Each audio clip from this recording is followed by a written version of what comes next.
yeah, it's an hour's worth of music that's not anything I would go out and buy, or even something that I would actually put onto Spotify, or I would go actively looking for from people I've never heard of. But Mm. it's just perfect to sit at a computer and work. Yeah, draw. It's not something that I'm going to start singing along to because I don't know it. It's not something I'm going to get sort of distracted by particularly. There's no moving pictures. Yeah, it's the same image for an hour, so it's just something to listen to. And Yeah, yeah, Steve put me onto lo-fi as a search term for that sort of stuff. It's just background music essentially, but it's not. It's just like one long continuous yeah. sort of thing, which is yeah, kind of like for specific focus and stuff. Well, on Spotify, somebody gave me a recommendation a few years ago, and I can't remember who it was. It might have been Steve on Fools with Tools. You never know, because sometimes it comes out with some good little hints and tips and things. But it's to listen to gaming music. So on Spotify, there are Mm. playlists that are kind of game music for concentration, game music for relaxation, um, and they're actually very good. And Yeah, they are. I was Yeah. looking into, I was looking in, I was looking into the kind of almost the psychology of it, and of course, gaming music is designed to create the right amount of tension to get you into a game, Mm-hmm. but also to feed the kind of the right rhythms to get you to kind of concentrate and be relaxed enough to stay on the game. So it's kind of it's brainwashing basically. Yeah, it's similar sort of concept to like binaural beats and stuff, isn't it? It's Yeah, that kind of trying to get the brain waves into that either sort of hyper focused state or and yeah, that's essentially what games are. Is just this. That's why a lot of people with like neurodiverse stuff tend to be quite into video games because it's a very quick and easy dopamine hit that's very easy to focus on. So I actually cannot play video games because I like them a little too much. Like I'm the guy who will start a game and 4 days later I'm a hot mess and I've lost my job Yeah, because I have not stopped playing the game for 4 days. And there is no middle ground for me. It is basically my heroin. I can either play games continuously until I starve myself to death or not play games. So I that's don't like I my don't play wife's video games. my wife's kind of approach is very similar. She'll allow herself like every couple of years she'll allow herself a game that she'll play, and she Okay. will like lose several months of her life to just every kind of opportunity she'll just play it and play it and play it. She can still sort of function as a member of society as well, but Okay. it will be just like all of her free time will be consumed by that, and then she'll get it out of her system, and then won't touch another game for a couple of years. It's very much that kind of like all or yeah. nothing. I've taken that approach. I spent far too long when I was doing my A levels playing Elite, the first Elite. It shows how long ago it was, and that kind of that consumed every waking moment that I could possibly put to it. So I used to do my homework in school because when I got home I wouldn't do my homework. I'd just be playing that. It'd be kind of eating and playing that. I was so disappointed. I got good at it. I was good. I built up a really good spacecraft. I had all the weaponry, every possible thing you can get, and I had the hyperdrive to go to the next galaxies, and I'd done everything you could possibly do. Yeah, I was taking on the pirates. I was really going for it with kind of whoever. Yeah, I'd take on anyone. And yeah, I'd go. I was sometimes I'd go between the kind of the really dodgy sort of planets in order to get lots of profit. Got the hyperdrive, really built back my profits back up, made sure I had top notch of everything, maximum credits I could get. Hit the hyperdrive, and nothing happened at all. And I was just like, no. And I've pretty much stayed away from games ever since. Although I must admit, when Epic Games released Elite, the new version of Elite for free, I did install it, but I have not played it.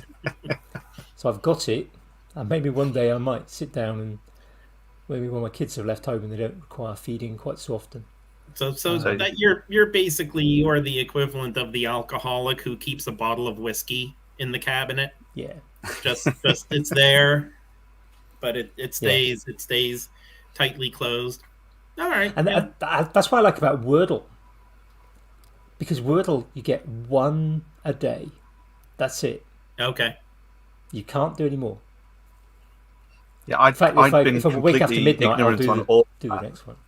I'd been completely ignorant of all that. I'd seen loads of stuff about Wordle, and I was like, I've no idea on this thing. And then a couple of days ago, the other lads in the Makers Waffle WhatsApp group started talking about it, and I stupidly said, "What is this stuff?" And now I'm 2 days in. I'm 22 days in, I think, 23 days. It's over 3 weeks continuous that I've been on it. Yeah, I'm trying to cut down on the number of things that distract me every day, so I'm not even gonna go looking or asking if any of you assholes send me an invite. I'm gonna blow it off. I don't know if that's a thing you can do with Wordle, but I'm not gonna do it. Yeah, just leave the link blue. Don't click it. Yeah.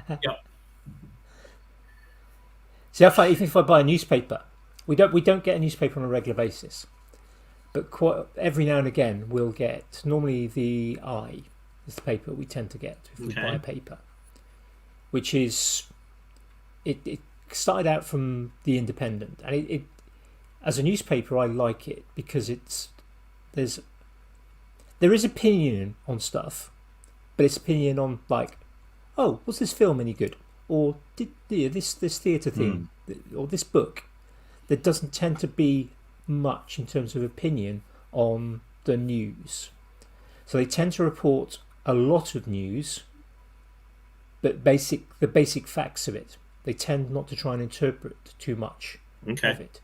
There's obviously, you've got humans involved. There's always going to be some, but it's to me it appears to be one of the least biased papers. Because in the UK we've got some seriously biased papers. Oh, we don't have that problem at all in America. Oh, look at you. No.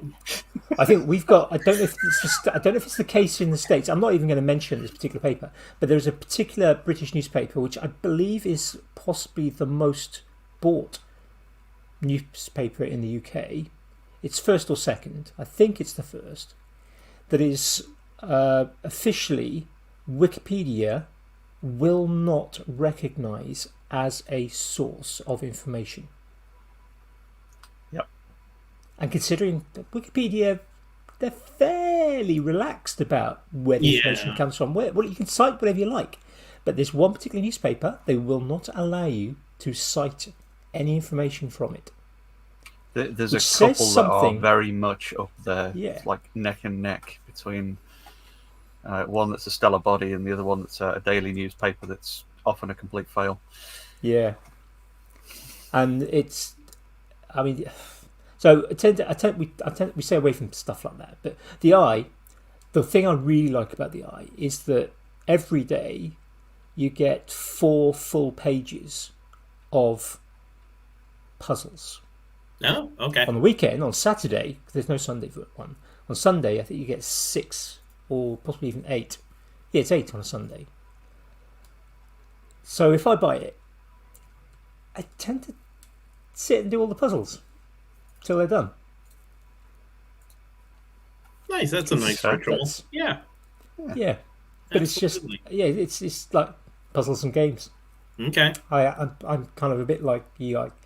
I could not. I think it would be a very bad thing. We've got a Wii console wise. We've got a Wii. We bought it for the kids when they were still in single digits age wise, And I yeah, thought you so were it's going to things say like, quantity then. yeah, they were well, still in single digits quantity wise. They so they kind of, we used to play together, play Mario Kart and things like that. But even then, I would play with them, but I've never deliberately gone onto the Wii to play by myself.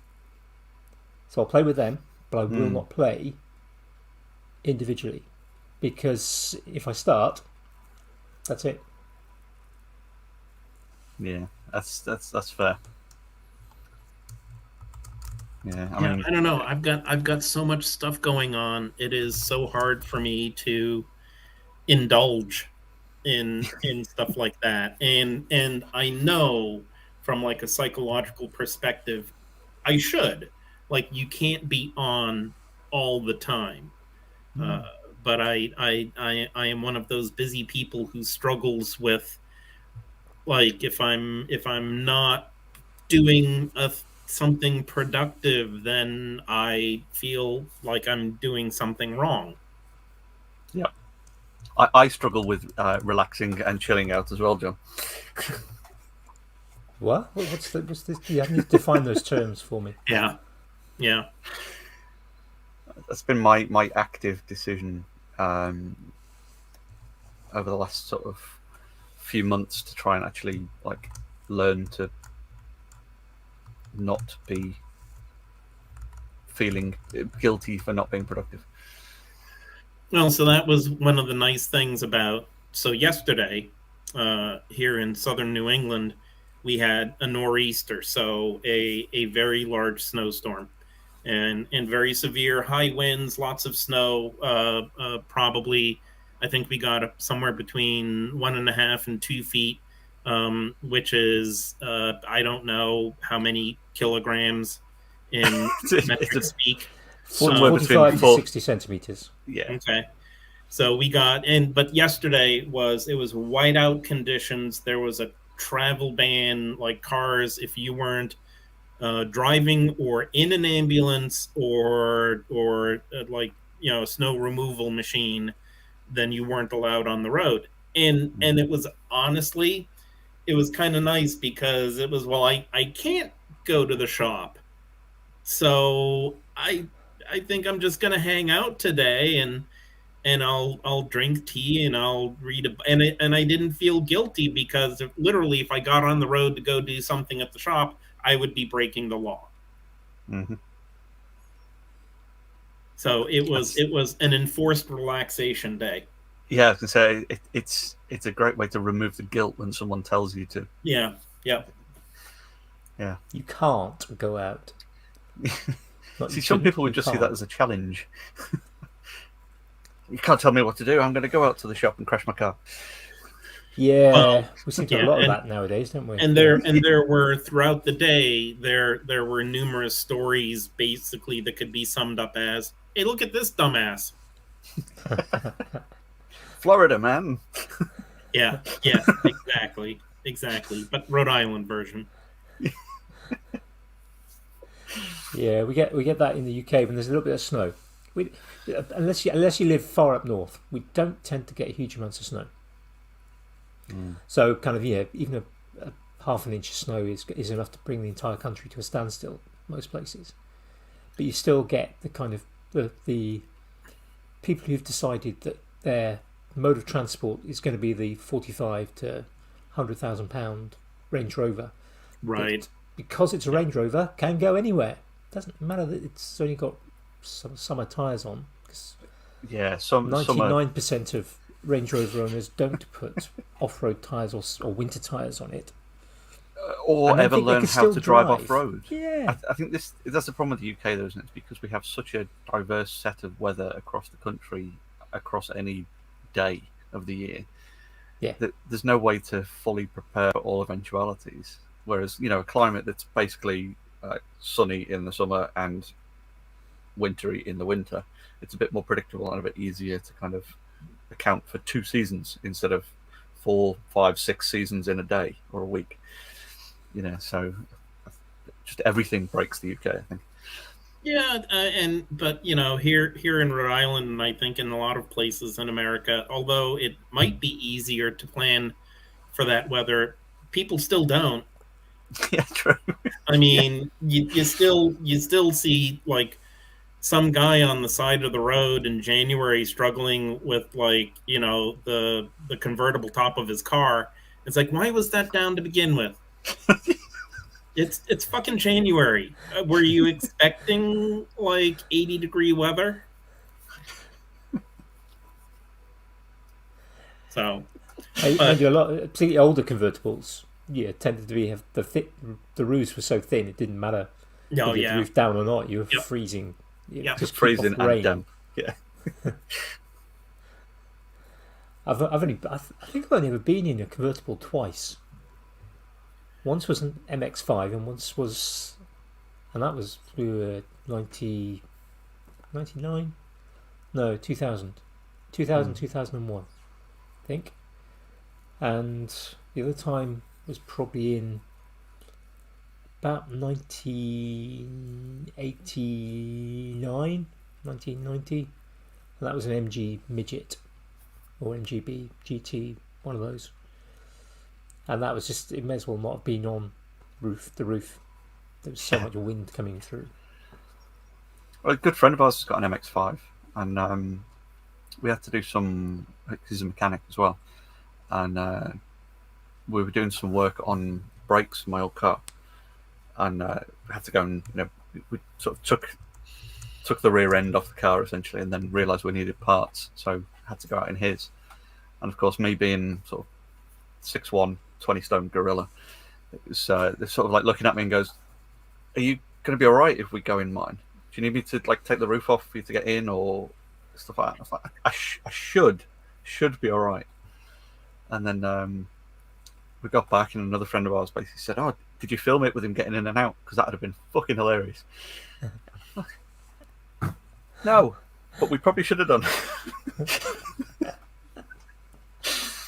It was So literally just kind of roll out onto the ground and kind of like on all fours lift myself back up.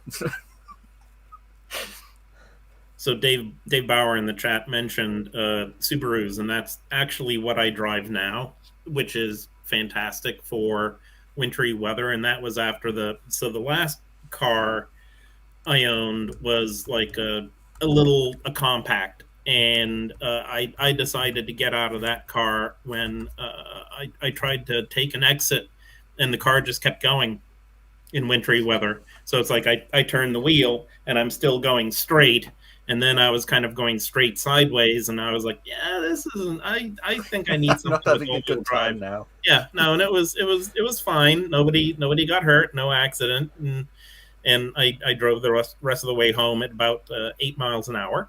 But yeah, that's when I decided time for another car, and it needs to have all-wheel drive. Yeah, definitely.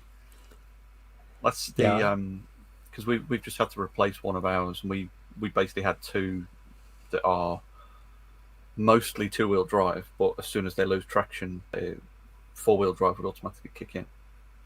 So they're really handy for that kind of stuff.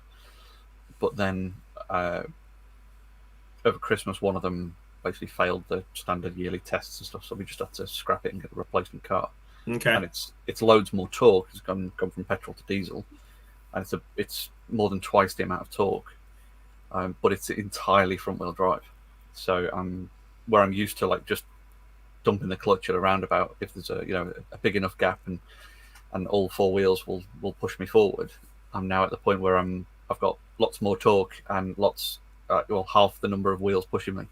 So Right. a couple of times I've dumped the clutch and just kind of stayed and kind of squirreled a little bit and then slowly crawled out. Oh Yep. shit! This is not what I wanted. Still adjusting to driving the new car. yeah. I had some fun this week. My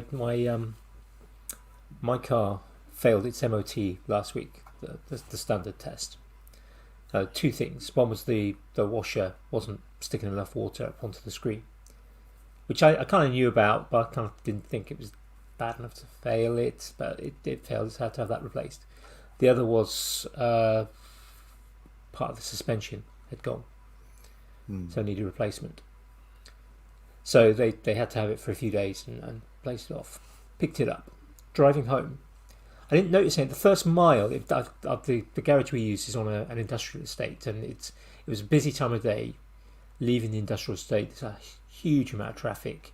It feeds out onto a bypass of the local town, which gets a huge amount of traffic coming from the motorway, feeding into the industrial park, feeding into, there's a border force into, what's it called now? I can't remember what they call it now. Essentially, there's a border facility for lorries coming in from Europe. So there's huge numbers of lorries around. So I didn't notice for the first kind of 2 miles because the traffic was just awful. I'm sort of driving along then, kind of got out of that, got on the kind of the last bit home. I'm driving along, and the traction control starts flicking on, and I'm getting the electronic traction control light coming up on the dashboard, and this was happening. It was 2 degrees Celsius, so yeah, it was cold, but it was bone dry, nothing slippy. But I got going up on the straight, not accelerating hard. All of a sudden, traction control, and I could feel it as well. And I'm kind of, this is happening every kind of 1/8 of a mile, 1/4 of a mile.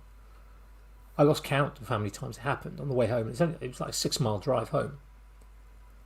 And I'm thinking, oh my. I got home, parked the car, and I didn't even get out of the car before I called the garage back and went, I think there's a problem. And I kind of explained to him, we'll send somebody to pick the car up tomorrow, which they did, and they had it for a few days then.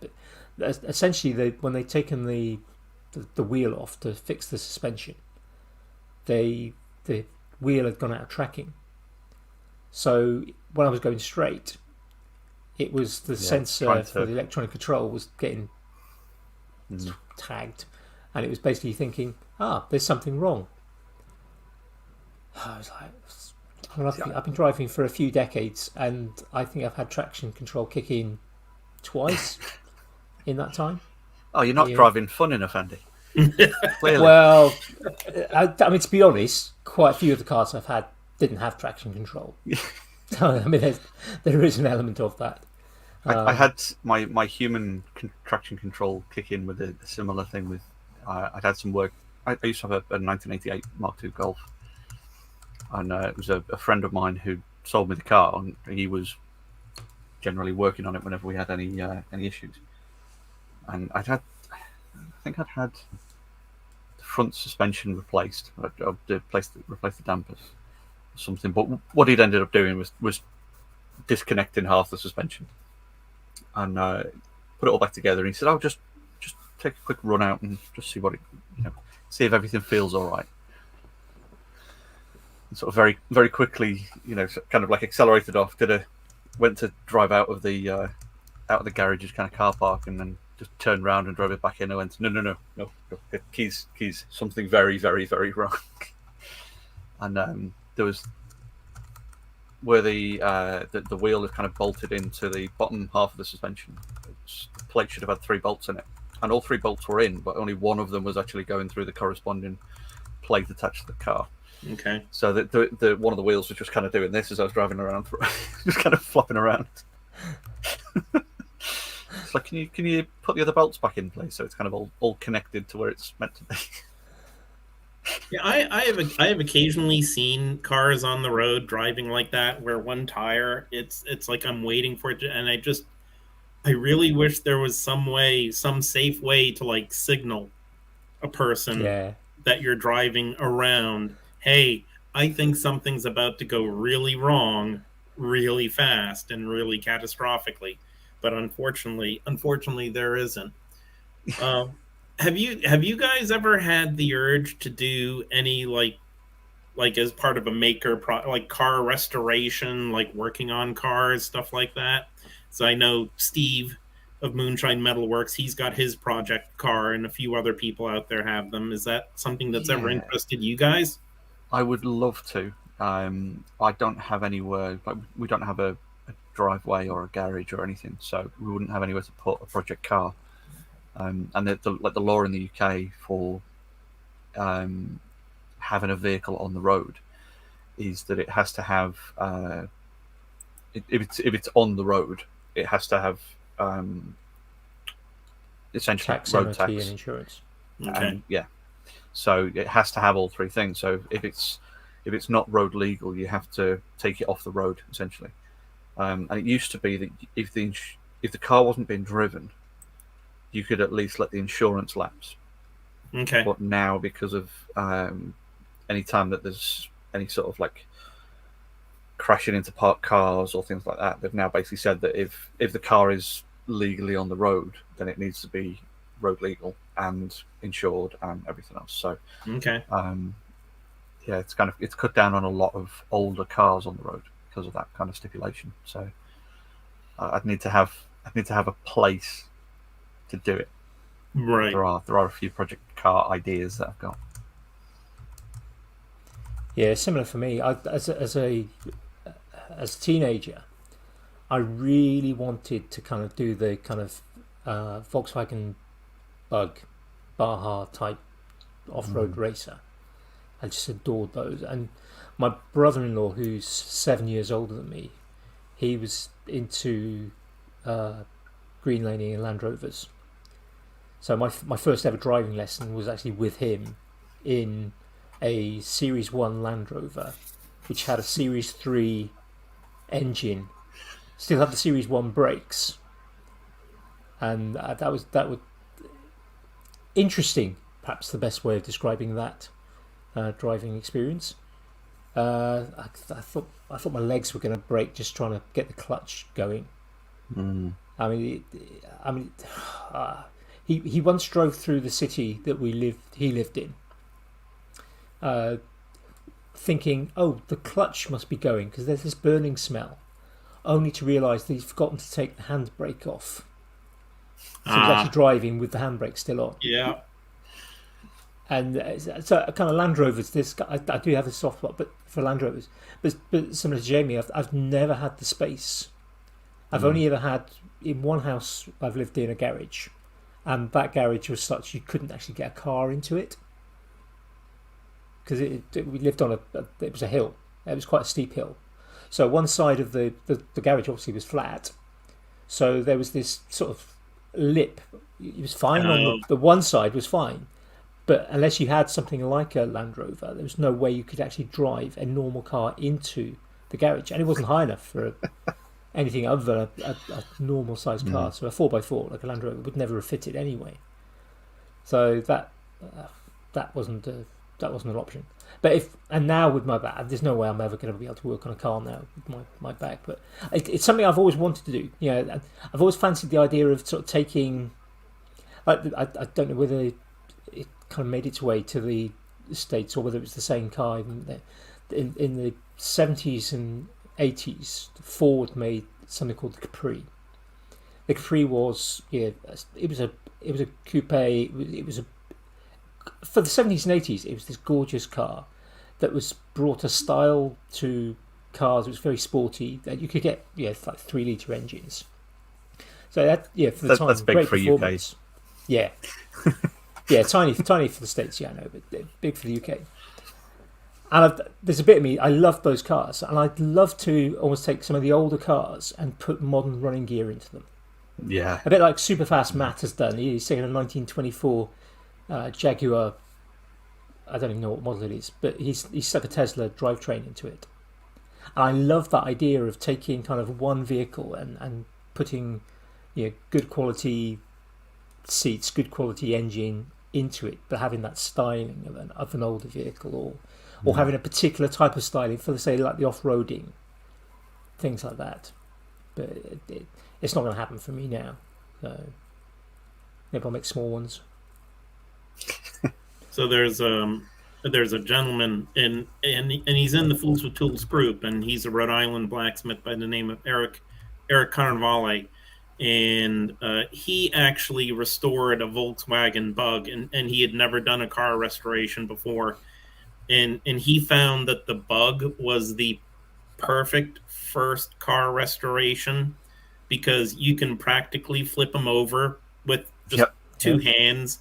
They're really light. The Yeah. engines are ridiculously simple. Mhm. So he was kind of, and so many people do restorations on those that there is so much documentation out there. If you Yeah. run into a problem, it is hard to not find the solution within like 2 or 3 searches on Google. So he did that, and it turned out great. So I've thought about doing that as kind of a, because I've never done a restoration before. So it would be just ridiculous for me to like pull in a vintage Land Rover, because that would be the rest of my life Yeah. doing that. So I'm thinking, at some point It's maybe, that addiction thing again, isn't it? Once you yeah, start on it, yeah. you're stuck in Mhm. it. You're never going to get out. What I really want to do, and this is pie in the sky type stuff, is a restoration on a 1940s Dodge Power Wagon. Oh yes. I Yeah, am I could definitely see you in that. I'm in love. I'm in love with vintage trucks to begin with, but there is just something about the Dodge Power Wagon that I Mm. absolutely adore. Unfortunately, if you try to buy a Dodge Power Wagon that is an absolute wreck, I mean, just about falling to the ground wreck, it's still going to be about $20,000. They are so expensive to buy, Yeah. even in nearly disintegrated condition.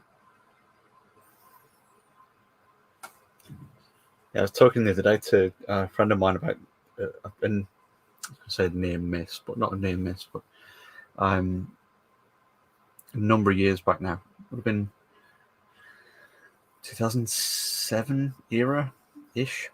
A friend of mine had a 1970s ex-US military Dodge D100, Mm-hmm. Yep. which again was gorgeous. And that had been imported to the UK, and then it had been tweaked. It was still, still running left-hand drive, but it had been retrofitted with ABS. It'd all been stripped down and rebuilt and tuned and tweaked and made quicker and things. It was not very good in the old car. Some drag racer had it. It was all done in matte black on the outside, and Nice. red leather interior, and all red oxides chassis and everything. It's absolutely gorgeous. Private number plate on it as well. It's in Son's Toy. It's Nice. absolutely fantastic. Yeah. And at the time, they only wanted about $6,500 for it. And then during the recession, they were still trying to sell it, and no one wanted to buy it. It had the recession and then fuel crisis and all this other stuff. So it was just to have something that was, in single-digit figures for miles per gallon was, because of the 5.7 litre Chevy small block V8 in it, so it was Right. It was not economical for British roads, and it was wider than most British roads, and I sort of lost touch with them for a while, and then when I moved down here, so it was a good few years later, they still hadn't managed to sell it, and they dropped the price down to $3,500. So I was like, oh, that would, no, times have changed, times were better, and I then stupidly had a look on eBay at the same time, because I had another, sort of pie in the sky car project, and I just wanted to see how much a supercharger would cost for an idea that I'd had. So I was just searching on eBay for supercharger, and down the list of all these superchargers just happened to be just one came up saying Roots Blower for a 5.7 Chevy small block V8. It's wow. I could get that, and I could get that, and then stick the two together, and then didn't get it, and I'm still kicking myself to this day that I didn't do that, because it would have been a fantastic project to have and tip all of my money into.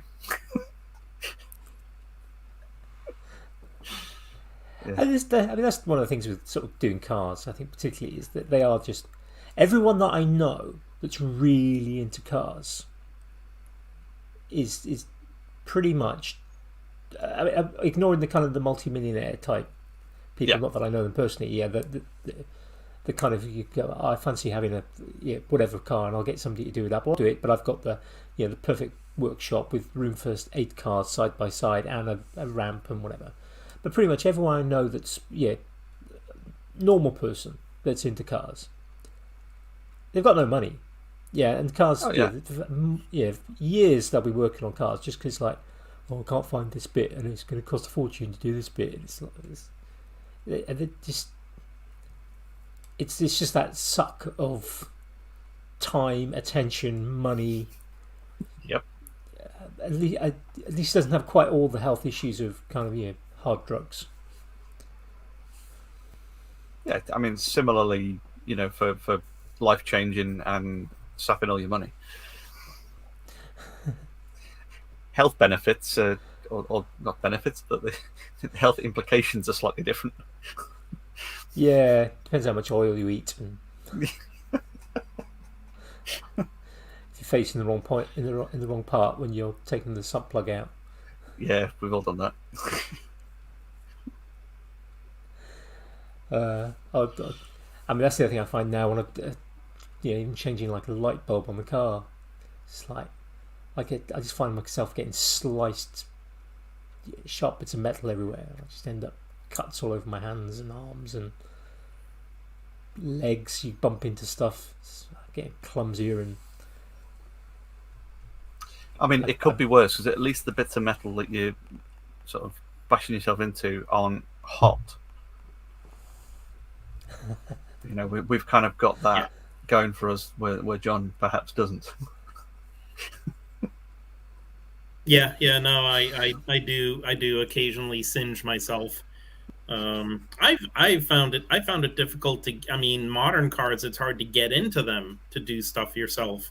They really don't want you to. But yeah, I noticed Jan pointing out that on my truck restoration I should have a giant anchor for the bumper. Yes. Which I find entertaining. Because a Dodge Power Wagon needs shittier gas mileage, with several hundred pounds of wrought iron hanging off the back, but it would be entertaining. You'd have to stick you'd probably have to make it hybrid, and just so you could actually move the thing. Yeah. Yeah. No, and for the benefit of those kind of in the room who don't know the story, I had a buddy of mine who goes to all sorts of scrap yards all the time, and I told him, look out for wrought iron. I want wrought iron. And he called me up and he said, I found an old boat anchor. I'm pretty sure it's wrought iron. And I said, how big is it? And he said, oh, it's about somewhere between 4 and 6 feet.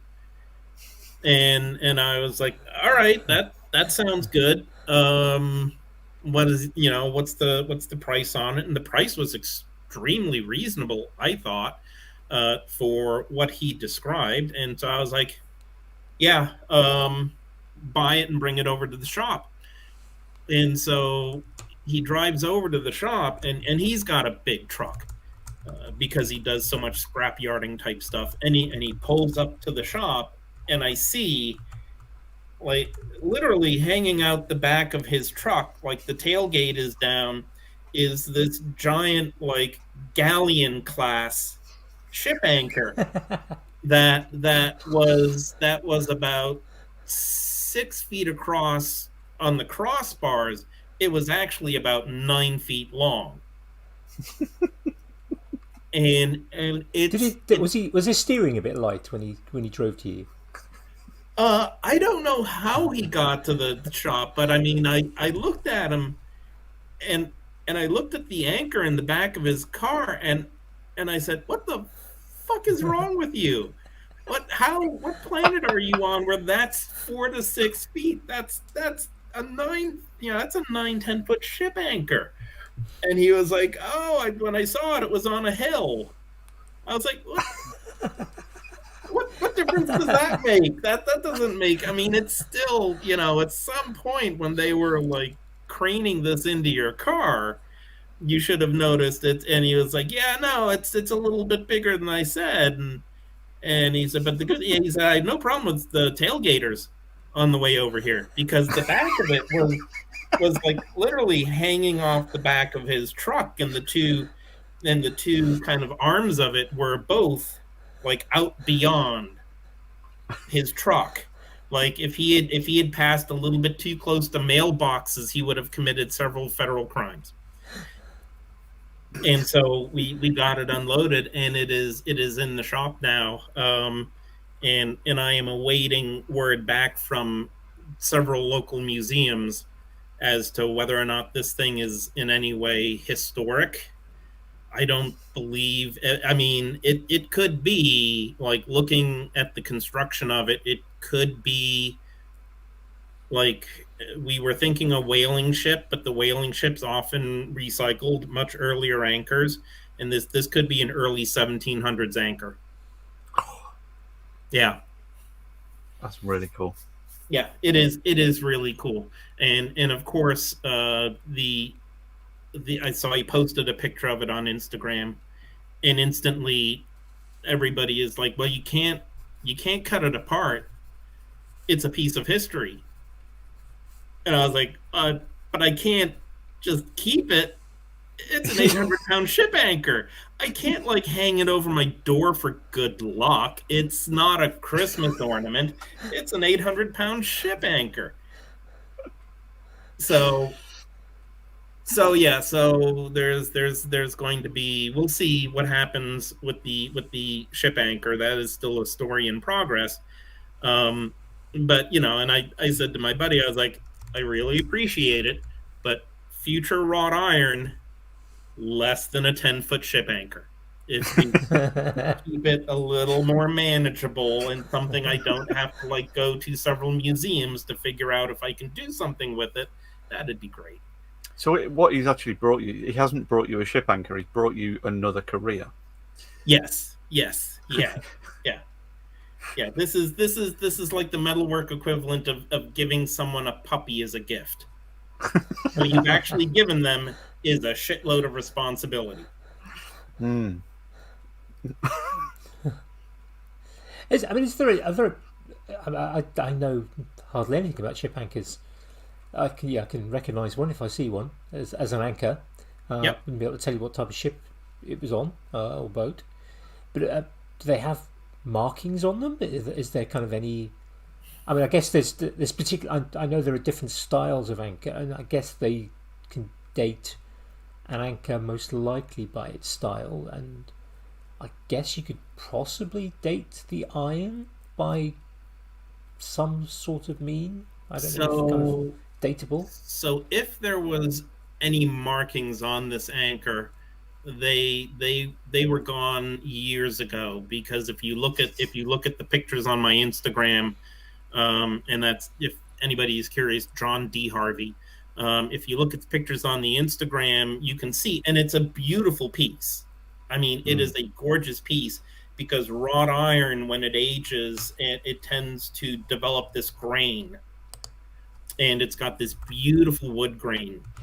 It is very pretty. It is. It's a gorgeous piece of work, but what that means is that is basically, with wrought iron, that is kind of the softer, more the softer elements of it being worn away over time. Yeah. And so if it had markings, it doesn't now.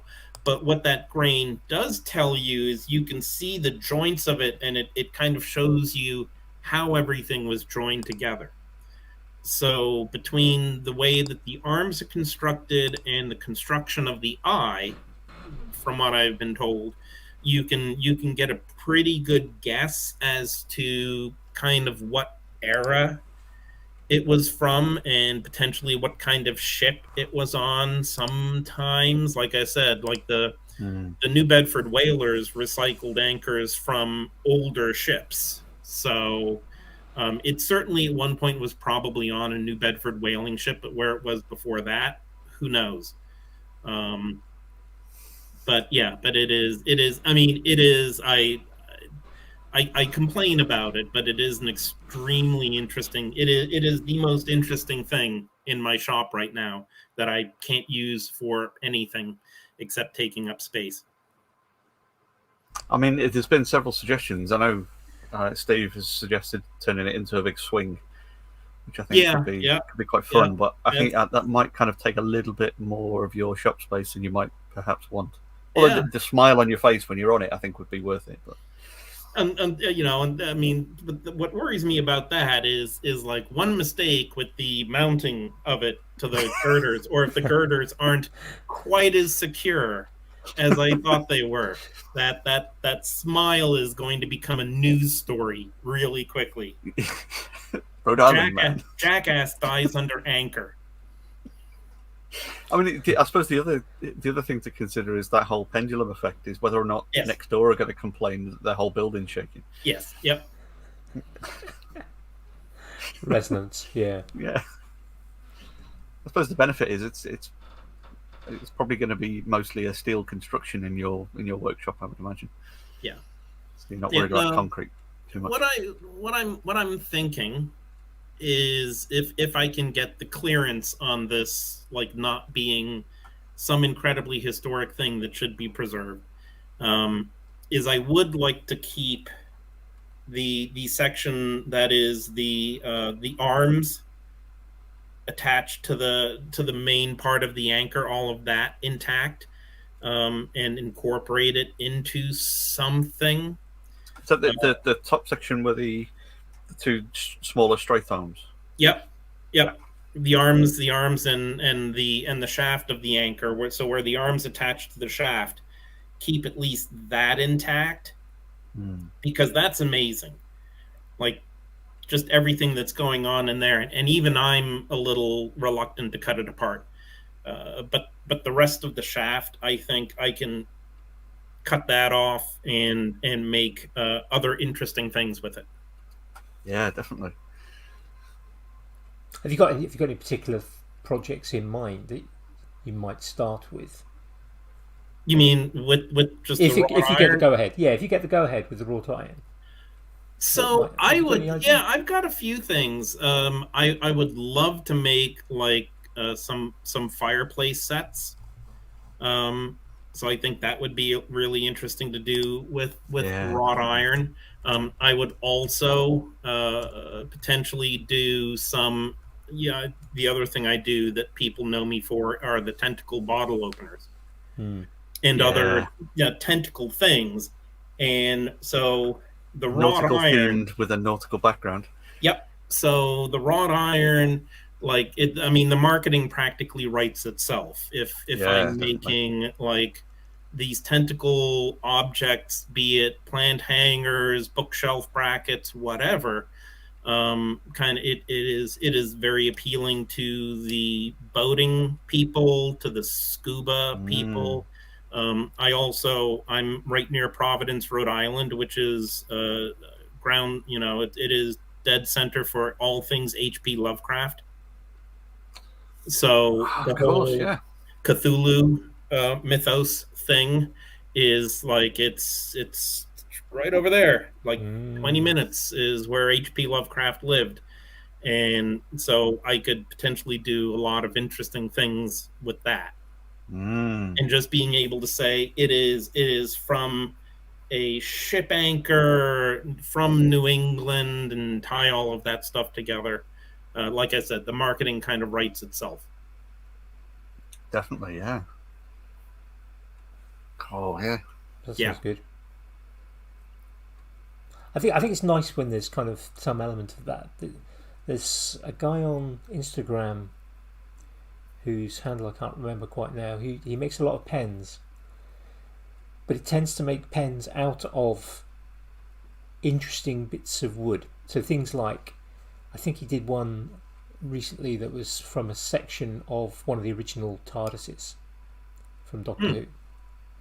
And he's done things like the classic whiskey barrel stave type ones, and you can get hold of bits of like HMS Victory. Although there's, from what I can see, there must be so much wood that was once in HMS Victory that they could probably build 3 or 4. Yeah. But Yeah. you get those kind of, you get those things, and he supplies his pens with a certificate of provenance of where that material came from.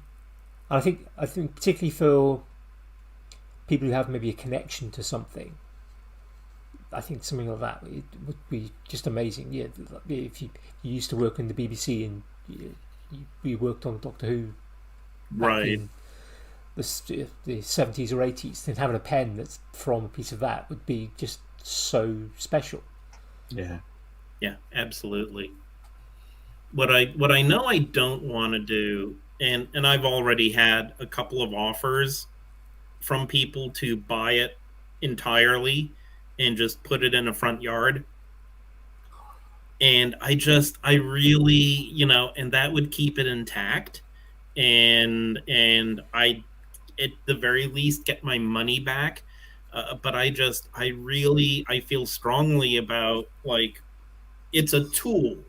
And I can't, so I'm never going to be able to use it as an anchor unless I buy a galleon at some point in the future. But that's not really in the books right now, so I'm never going to be able to use it as an actual. No, I know I'm very disappointed. It's disappointing. Yeah, no, I know. So I'm never going to use it for its intended purpose, but I think it should be put to a use. Yeah, I think the way to should be put to a use. Exactly, and that's what I was going to say. Is if you were to put yourself in the mindset of the people who made the anchor originally, and say, look, it's 350 years in the future now. I've got your anchor that's still surviving. Do you mind if I turn it into a lot of things for a lot of people? Yep. They would absolutely say, yeah, crack on. You can't use it on one of your modern fancy light floaty boats. Then use it for something else. Can't imagine they'd be particularly happy about it just being placed in someone's front yard. Yeah, and that's where most of them do wind up. They wind up in the front yard of like Cape Cod homes, Narragansett homes, upper mansions basically. Same with anvils over here. They end up I was just about to say flash houses. Yeah, in the garden, painted. And that I don't care about that so long as it is just a chipped apart sway backed anvil. Technically you can repair those, but there is a like if it's a Vulcan, and which is already not a great anvil and it's in horrible condition, put it in your garden. That's absolutely fine. But I have seen some really beautiful anvils, like in nearly pristine condition, like with a pot of daisies on it. And I just sit there wondering, how can I come back here and rescue this anvil? Some people would call that theft, John. Yeah, no, it's a rescue. It's liberation. It's an intervention.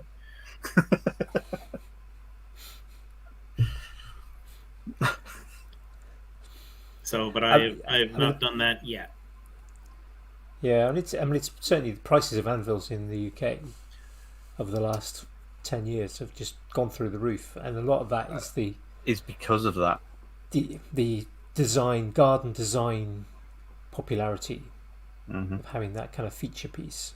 Really? So here in America, we are also paying like ginormous prices for anvils, but it's primarily because shows like Forged in Fire have inspired a lot of people to take up, specifically knife making, but also blacksmithing. And I know, so I teach beginning blacksmithing at the Steel Yard in Providence, Rhode Island.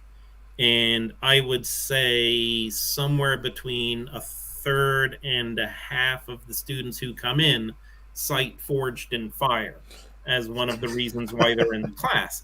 And I'm fine with that. It's generally speaking, most of the students who come away from that show appreciate that it's entertainment.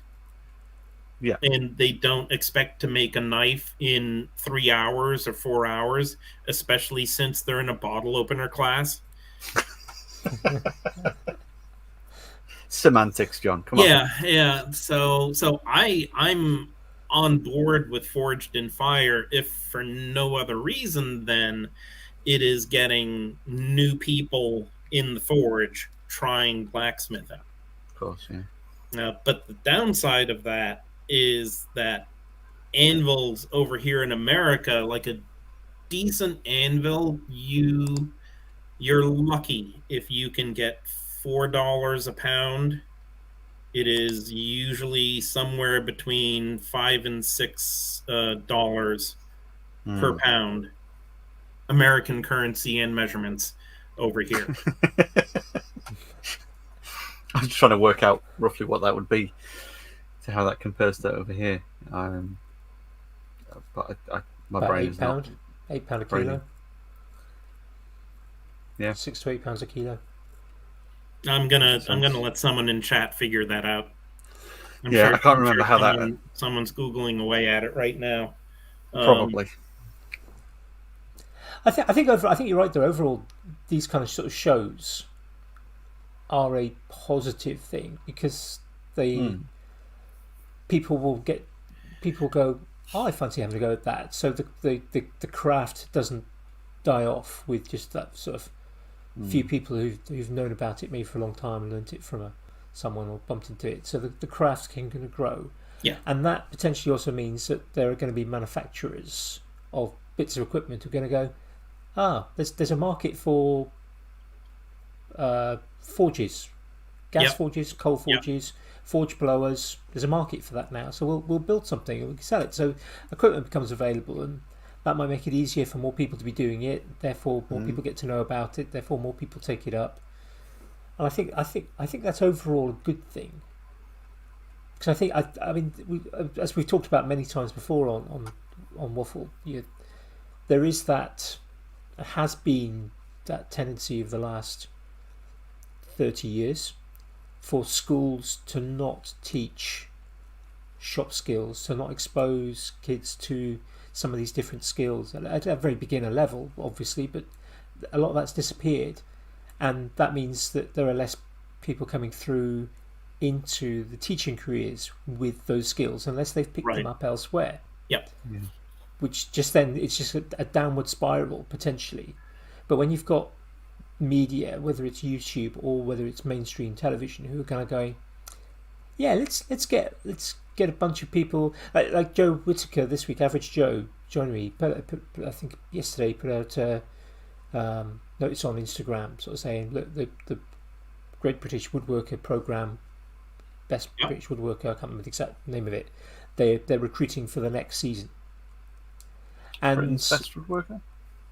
Yeah, I can't remember. I'll put it in the show notes.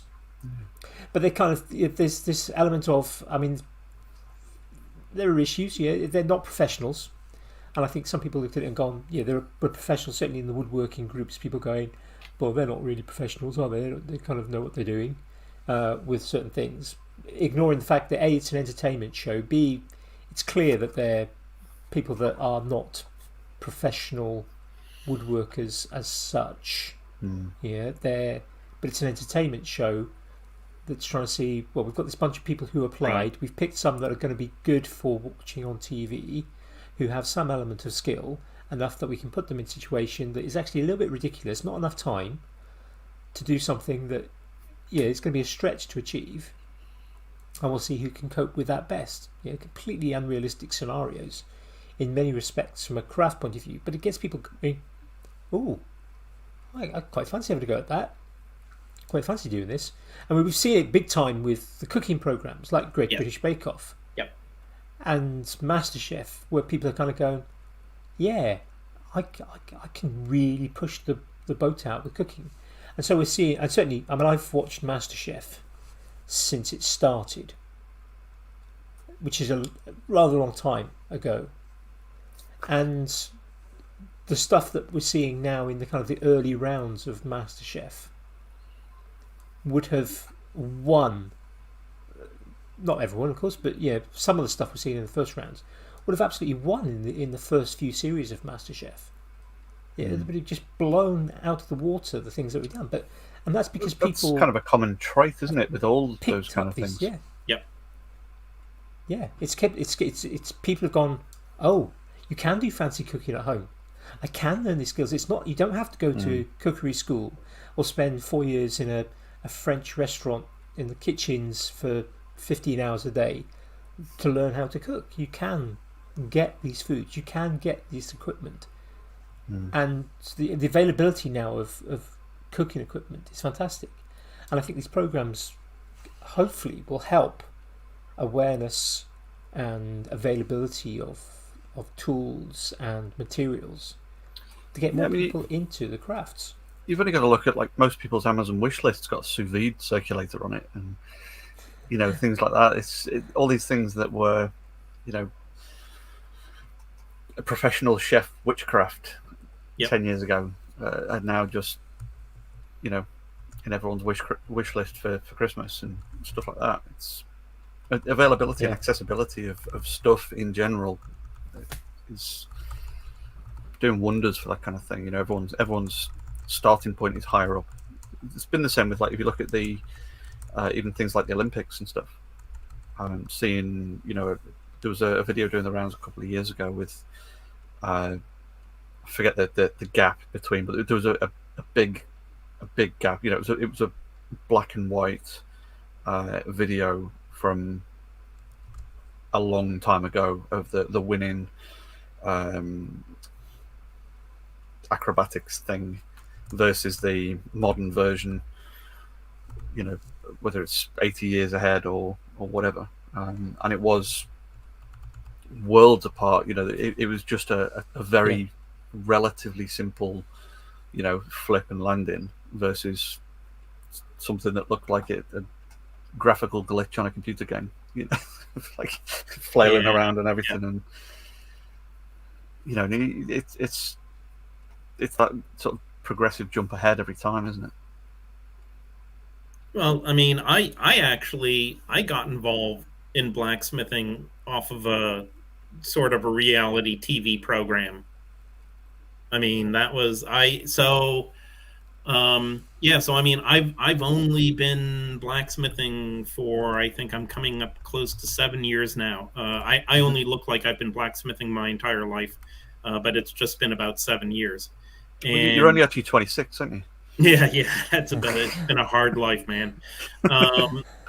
No, so several years ago, when my dad was alive, he had Parkinson's, and he was having a very rough old age with Parkinson's, and he was in assisted living, and that was very stressful on me and my sisters, and so I was kind of looking because I wasn't quite bright enough to do something like go to therapy to deal with, like, my anxiety and everything, but I was looking for an outlet.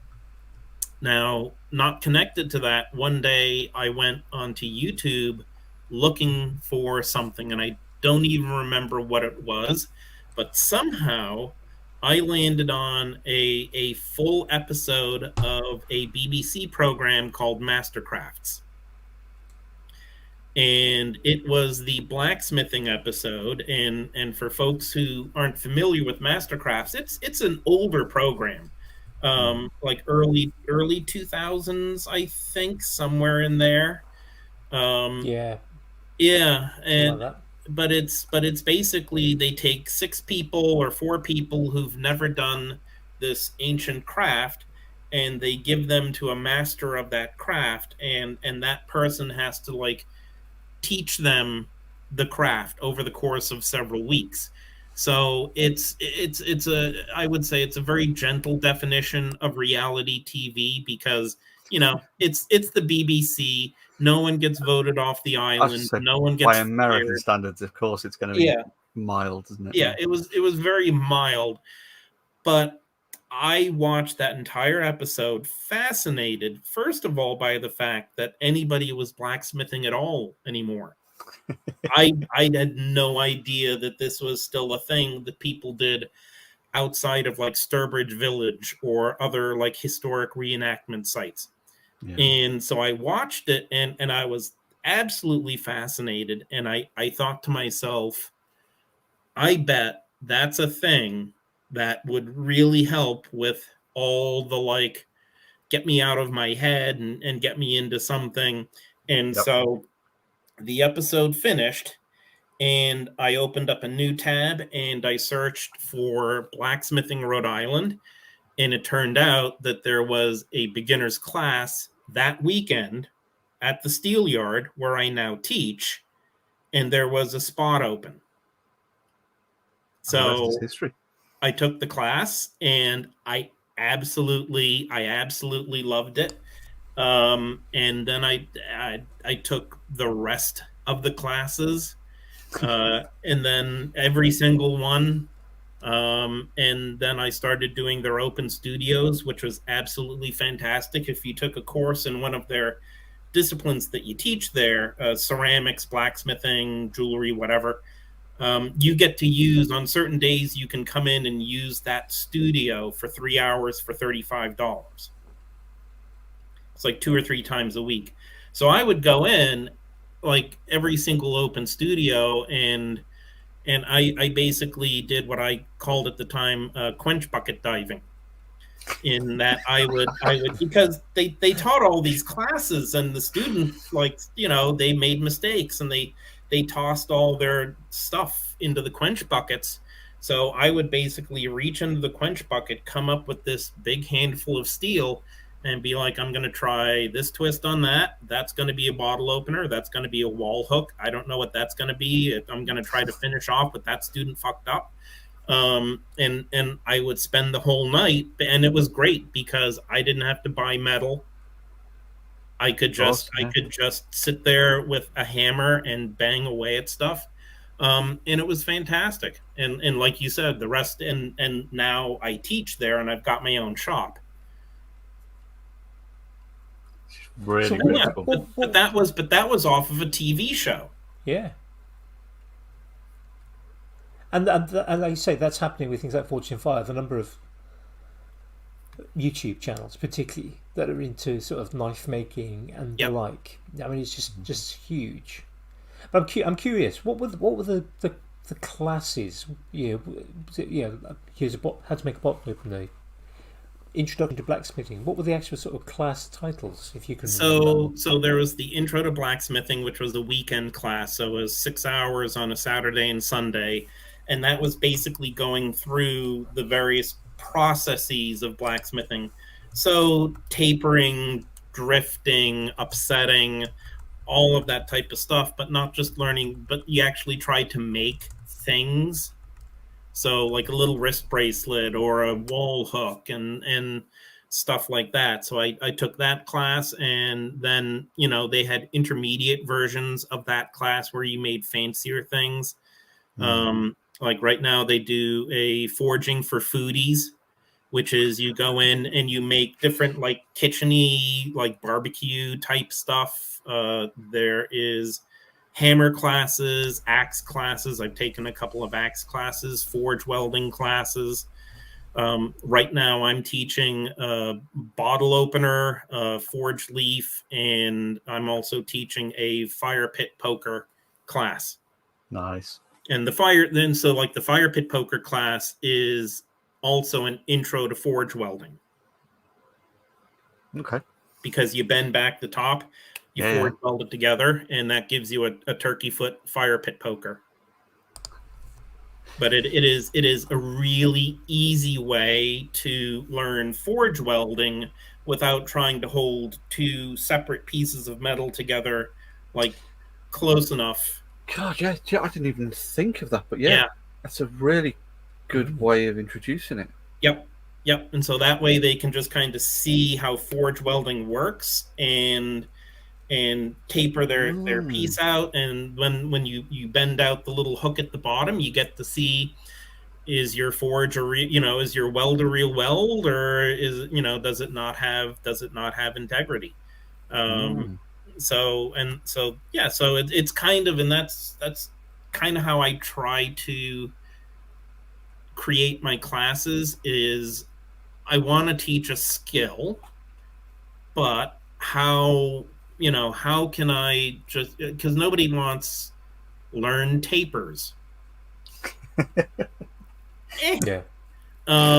So rather than that, you try to wrap that into something like, my bottle opener course is primarily about punching and drifting, like making the circle, making it bigger, doing all of that stuff. I guess you'd call that project-based learning. Yeah. I like that. Yeah, 'cause I think my first kind of proper. Tablet decided to wake up.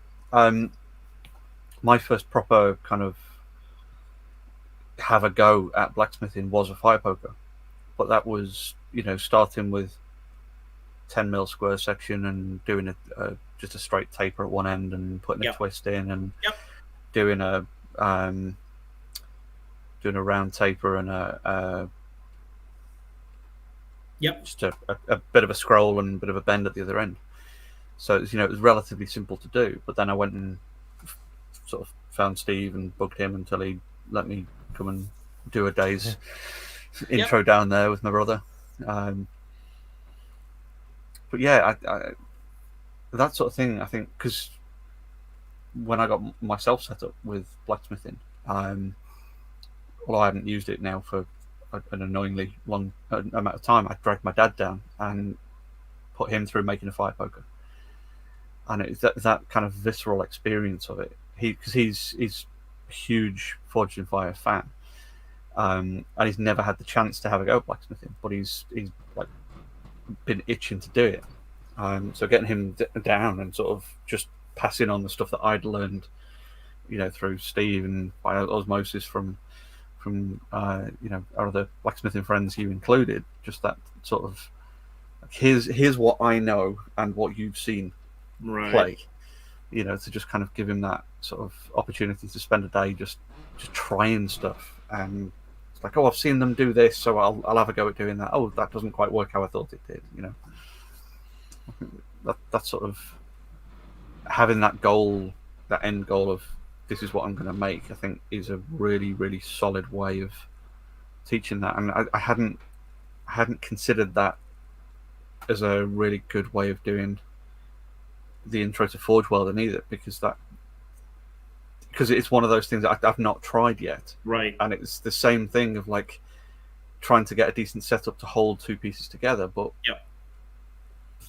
yeah, I'll tell you one of my favorite student stories from teaching is I was setting up for a bottle opener course, and most of the students had arrived, and there was just one slot left, and I had the names. It was a guy, and I'm like, oh well, this guy might be a no-show. I guess we'll go on without him. And then at that moment, this older gentleman walks into the forge, and this was unusual because he was in a beautiful three-piece suit, dressed to the nines, dress shoes, and he said, "So, is this 127 Sims?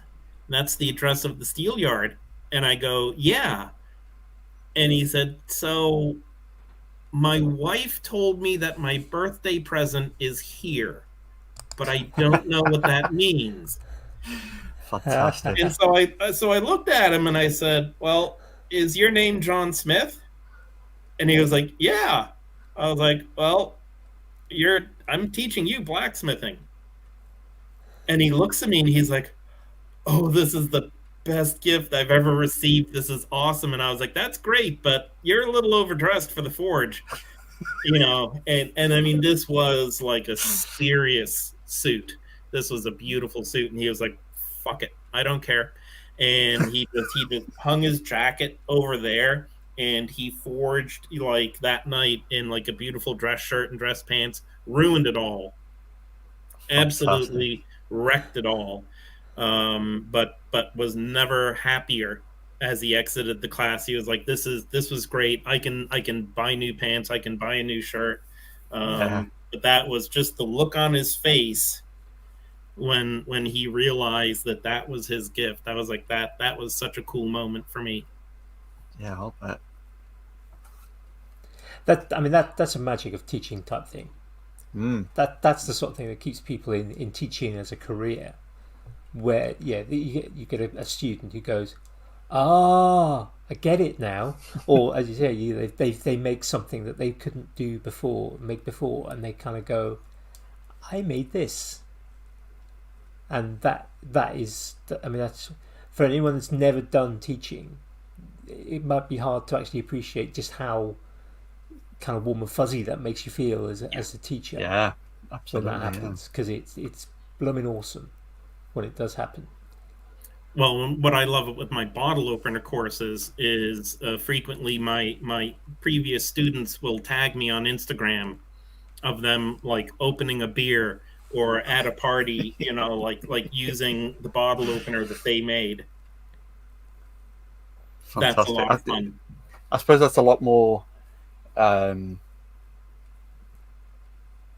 It's the gift that keeps on giving, isn't it? Yeah. Rather than necessarily something different like, oh, I just installed this piece of software today. That's the kind of the stuff that I tend to teach. Yeah, well, I mean, I pitch my bottle opener courses. You're going to make the world's most popular tool. And it is, and it's and people really enjoy it because they can use it like after the class. Yeah, it's something good to show off then as well. Exactly, but it's practical, isn't it? It's not just a case of it's something that sits on the side, gathering dust, never getting used. It's something you can grab, and it's not going to wear out either, is it? Let's face it. Right. So that was bottle opener. That was why I started making so many bottle openers.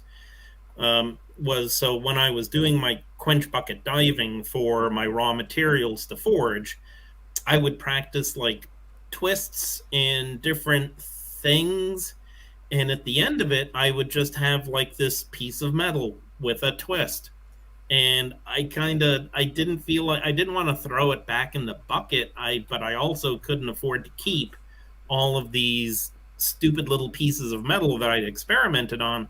So what I started doing was I would practice a twist or some other process, and then I would just bang a bottle opener onto the end of it and give it to a friend.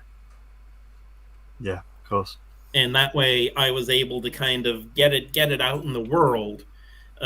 As even if it was a complete fuck up, I could just throw something that would open a bottle, even if you're throwing it at a bottle, something that would open a bottle, and hand it off to a friend, and even though it was a fuck up to them, it was like, oh my god, this is amazing, because nobody makes things with their hands anymore. Yeah, of course. I still love the idea of the trying to do the marketing for like obtuse bottle openers that will open the bottle by throwing it at the bottle, but you can't drink the contents. Yeah. Although the completely over-engineered bottle openers like the one Tyler Bell did. Tyler's, yeah. The pneumatic ram that kind of breaks the lid off. Mm-hmm. I'll link that in the show notes for anyone who's not seen that video, because that's. Yeah, I've contemplated, and I think this is going to be a thing I do at some point in the future, making this incredibly like over-engineered, intricate toilet paper holder, like something that just arcs over the toilet, and all these arms and leaves and tentacles and just every single thing you can possibly do. And on the side of it, there's just one straight bar with a roll of toilet paper on it, just right next, and just mount it right next to the toilet. Because that's make incredibly sure stupid. I've got to butt in here, John. Make sure that it's arranged in such a way that the toilet paper can only go on the correct way. Yes.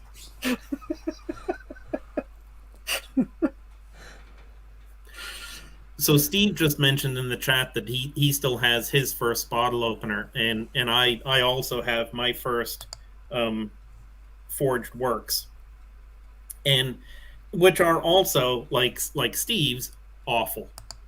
And that's actually, and I think that's great. You know, I also have, there are some bottle openers out there now that I like, that I gave to friends of mine, and I'm like, oh, thank God it doesn't have my maker's mark on it. But I think, you know, it's like what I sometimes tell the students in my classes, who sometimes they get across the finish line, but just barely, you know, with their bottle opener. It looks pretty rough, and I'll say, so here's the deal. Now that you've made this incredibly rustic bottle opener, because it's all a design choice, but now that you've made this kind of rough bottle opener, you can look back on it. You know, if you decide to stick with this, you can look back on it and say, hey, this is where I started. This is where I am now. Yeah, it's seeing the progress in the journey, isn't it? Yeah. Steve has asked us to point out that it is all his work that is awful, not just the first thing he did. Of course, I mean, we've all seen Steve's work. We all know it's not awful. It is the exact opposite of awful. I mean, it is beautiful blacksmith art, and I know he'll hate me for saying that. I was fortunate enough to have Steve as my Fulton Tools treasure trade maker. Okay. Yes. For me. Yes, that's right. And yeah, I've got 3 beautiful knives now, which they're gonna last a lifetime, and I'm gonna treasure them. In fact, they'll last longer than a lifetime. Use them. Now, Yes, Steve, they will. They will get used at some point. I'm working on tidying the tinkerage enough to be able to get out there and do things. The whole reason. I mean, I've got to say that was a very, very difficult couple of months for me. Sitting across from you here every week and talking about the treasure trade, and knowing that not that I found out from Steve what was going on, but having an inkling that he was making something for you. Just about to put my foot in it there with 2 of the adjudicators. But yes, yeah, you do know that John and I were both on the administrative team. Yeah, take away my bacon. I'm vegetarian anyway. Yeah. Okay. No, I would say Steve is definitely one of my favorite artists. Yeah, agreed.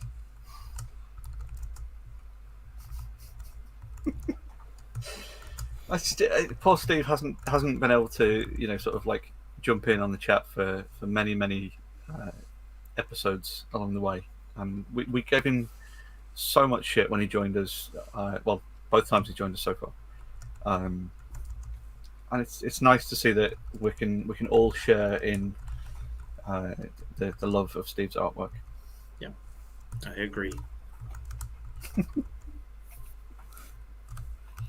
So, John, I mean, you said that you've taken up blacksmithing in the relatively recent few years, and yeah, no offense, you clearly weren't a teenager when you took up blacksmithing. No, I was not. Say. So I mean, you mentioned kind of interesting cards, but were there creative things in your life before blacksmithing? So yes, but absolutely. So nothing that would be normally related to like the maker world. I actually, before blacksmithing, I practically did nothing kind of mechanical makery, even DIY was something pretty alien to me. But I was a writer of fiction. So you were doing a different type of smithing, weren't you? You were doing Wordsmithing. Yeah, I was wordsmithing. But that is so, yeah, and I primarily wrote in kind of the dark fantasy horror field, that type of stuff, and I still have lots of friends in that field, and I still go to some of the conventions. My writing friends still let me play reindeer games with them, even though I don't write anymore. Although I will tell you, I have at some of the conventions I've set up my booth for metalwork, and it sells. Absolutely, it sells. Being the only guy at a book convention selling bottle openers. Yeah, I'll bet. Yeah, it doesn't hurt. It doesn't hurt. But yeah, no, especially ones with tentacles. Yes, exactly, and that is what I tend to bring to those, and so yeah, I sell out of those really quickly, because it is a horror dark fantasy crowd. But yeah, that's and that was, I mean, so I tell people that writing and editing really is the only thing that I think I've got a natural talent for. It is the thing that I started doing, like, literally when I was a child. And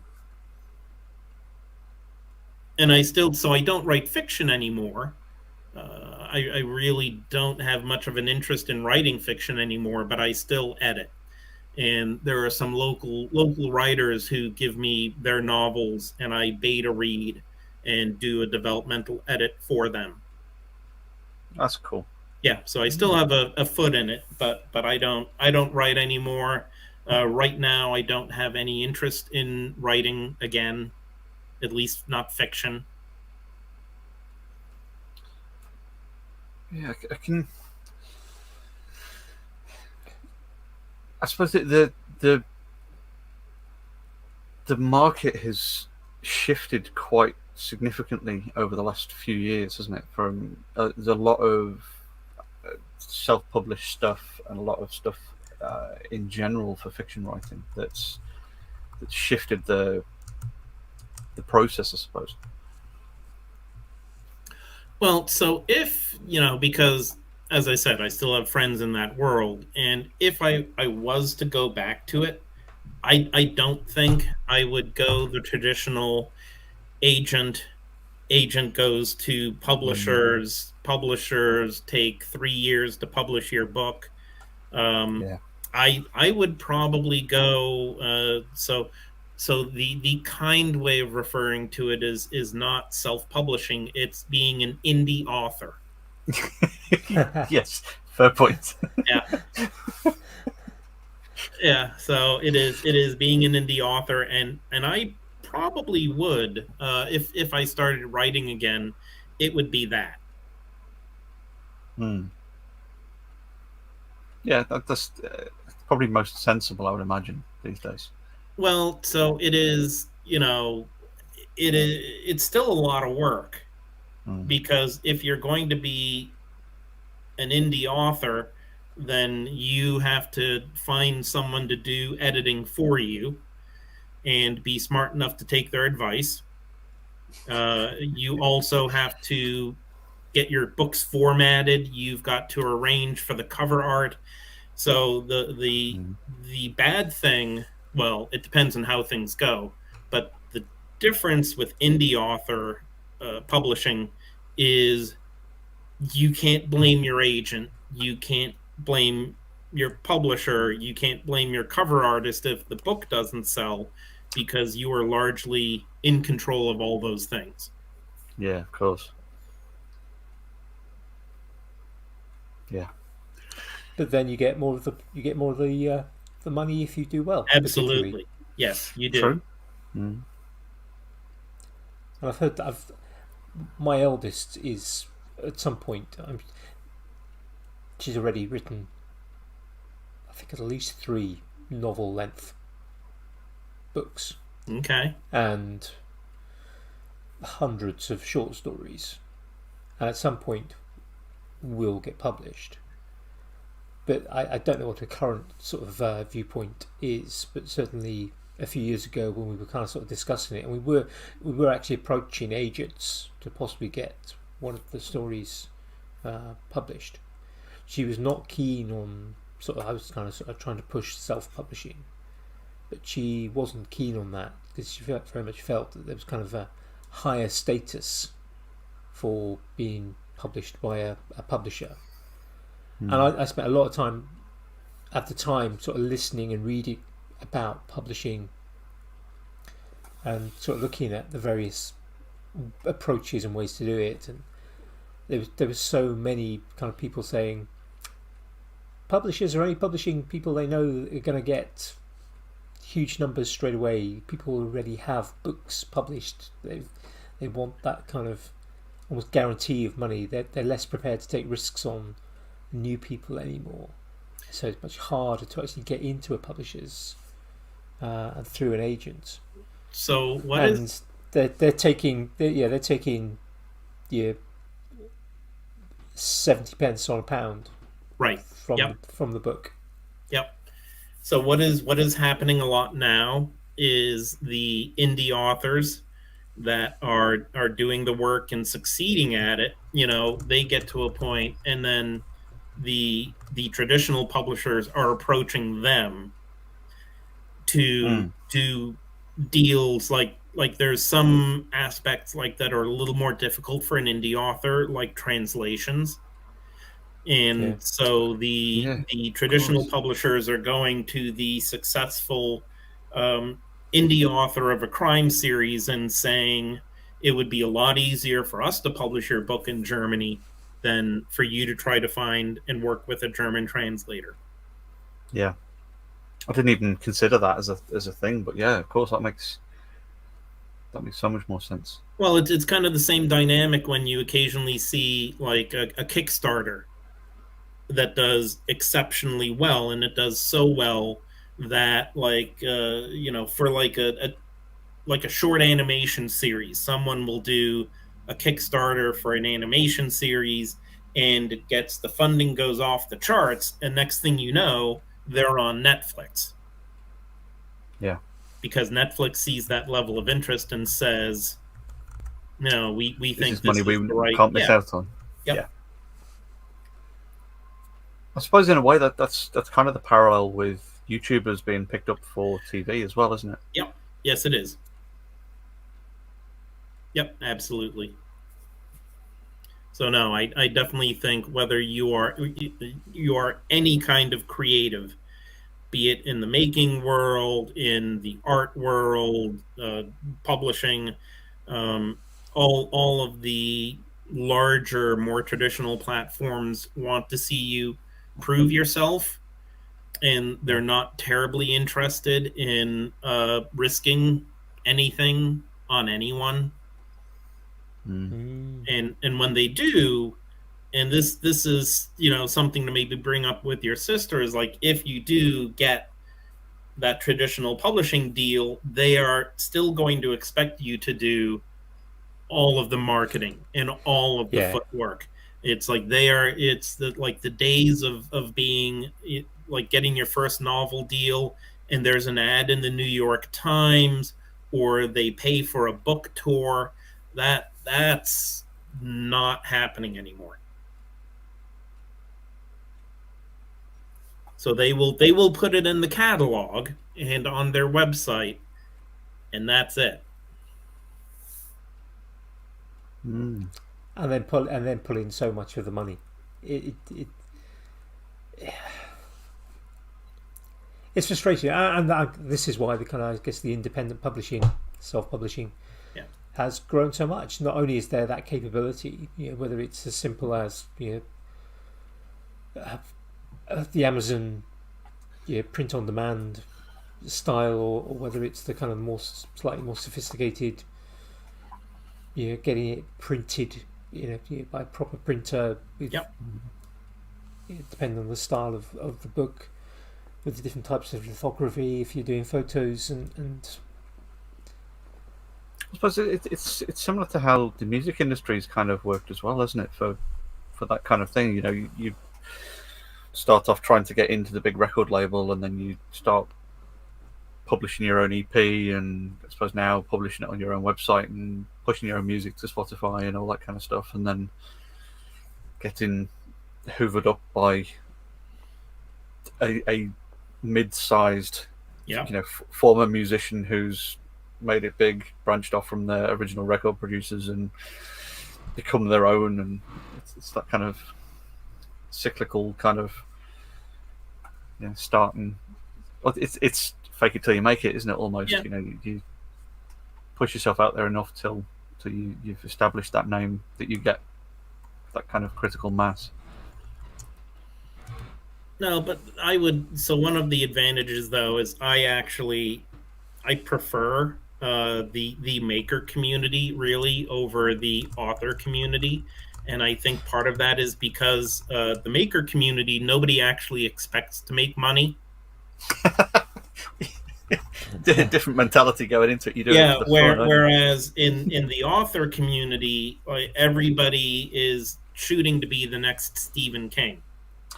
And after a few years, they get very angry because they're not the next Stephen King. Whereas, like in the maker community, it's generally just a guy trying to like put shelves on a wall, and if the shelves hold shit up, that's a success. Yeah,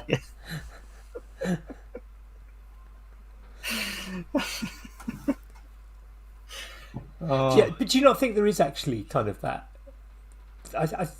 There is an element of people who want to be successful YouTubers, for example. Yes. Maybe rather than makers. So I think there are. I mean, there's always been and always will be. There's people who just make a home and don't kind of.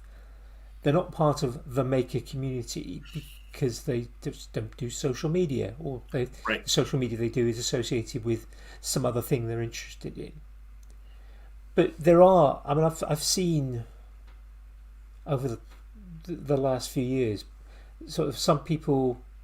I mean, there's people like myself who will put videos out for a while and then kind of I mean, the human malware we've had for the last couple of years put quite a few people into the situation of I've got other things that I need to focus on rather than doing that. It's for some people it's become an opportunity to put more things out. Maybe they're working from home and they don't have to spend 3 hours of their day commuting, so they can spend time developing some skills in an area on something, whether it's 3D printing or it's blacksmithing. But I've seen people even before the pandemic. I've seen kind of sort of people kind of come in and kind of go, obviously kind of thinking, I'm going to make videos. And sometimes you see people that are producing fantastic videos. They're producing things they're taking time to think about their videography. They're not necessarily using high-end kit. It could just be their phone or just a reasonably available camera. But they're taking time to develop videography skills. They're trying different things. They're not just leaving the camera in one place. A person that jumps to my mind straight away thinking about that is future guest Morley Kurt. Mm-hmm. He's really developed over the last couple of years. He's producing fantastic videos. He's making fantastic things. He's very creative. He's down in depth. Nice guy as well, and he's really sort of developing. But I think he will over time get bigger and bigger and bigger and bigger. I think at some point, he's going to just catch in the right place, and his subscriber base will grow. His view count will grow. And I think he will do very, very well. He's got the right approach, I think. But you sometimes see people kind of appearing, and particularly a few years ago, they were kind of on Facebook. There were things like the small, I can't remember the exact name for it now. The small workshop YouTube group or something like that. It was small make. It was basically if you got something like a less than 150 square feet of space, small shops, and you're on YouTube, you could join this group. And you could do that. if you were, so British single garage size, as opposed to the kind of American single garage size where you can kind of park your RV alongside your American back of a muscle pickup car. bed kind of size. Yeah. And there were people that appeared in there, and some people have joined, and they grew, and they've grown and grown and grown, and they're still producing videos on a regular basis. There were other people who kind of sort of joined, and there are some people who've kind of they've disappeared off the wayside. And there could be good reason for that. It's not the fact that they kind of got bored with YouTube. Yeah, it could be just life changes. Right. But there were occasionally people that would appear, and they would appear quite keen to start with, and they would promote their videos, but they never wanted to listen to any advice. And it was the kind of that was particularly kind of a group where people would often kind of go, "Oh, where do you do this? And how do you do that? And how can I do this? And can you have a look at my video and tell me if I can do something better?" And there was that kind of, for a significant portion of people, there was a really good kind of, this is a safe place to kind of get some criticism and use that to grow and make your videos better. Right. But there were more often than not more often than not, there were occasionally people who would come in and kind of almost, they wouldn't necessarily say it, but you could almost sense that they kind of wanted to grow really quickly, but they didn't want to put in the mileage. They didn't want to put the work in. They didn't want to try and change things. They wouldn't listen to advice from people that were that next step ahead of them. And I think there is that element of people that, and I don't. It may not be the same as the author community, because I'm not involved in that community. Yeah, I know one potential author and a few people like yourself who have published, but I think there is that element of people think, I can be a maker, and I can go on YouTube, and I can become the next Arrester. Right, or Colin Furs, or whatever. And I have found, for whatever reason, very often those people are wood turners.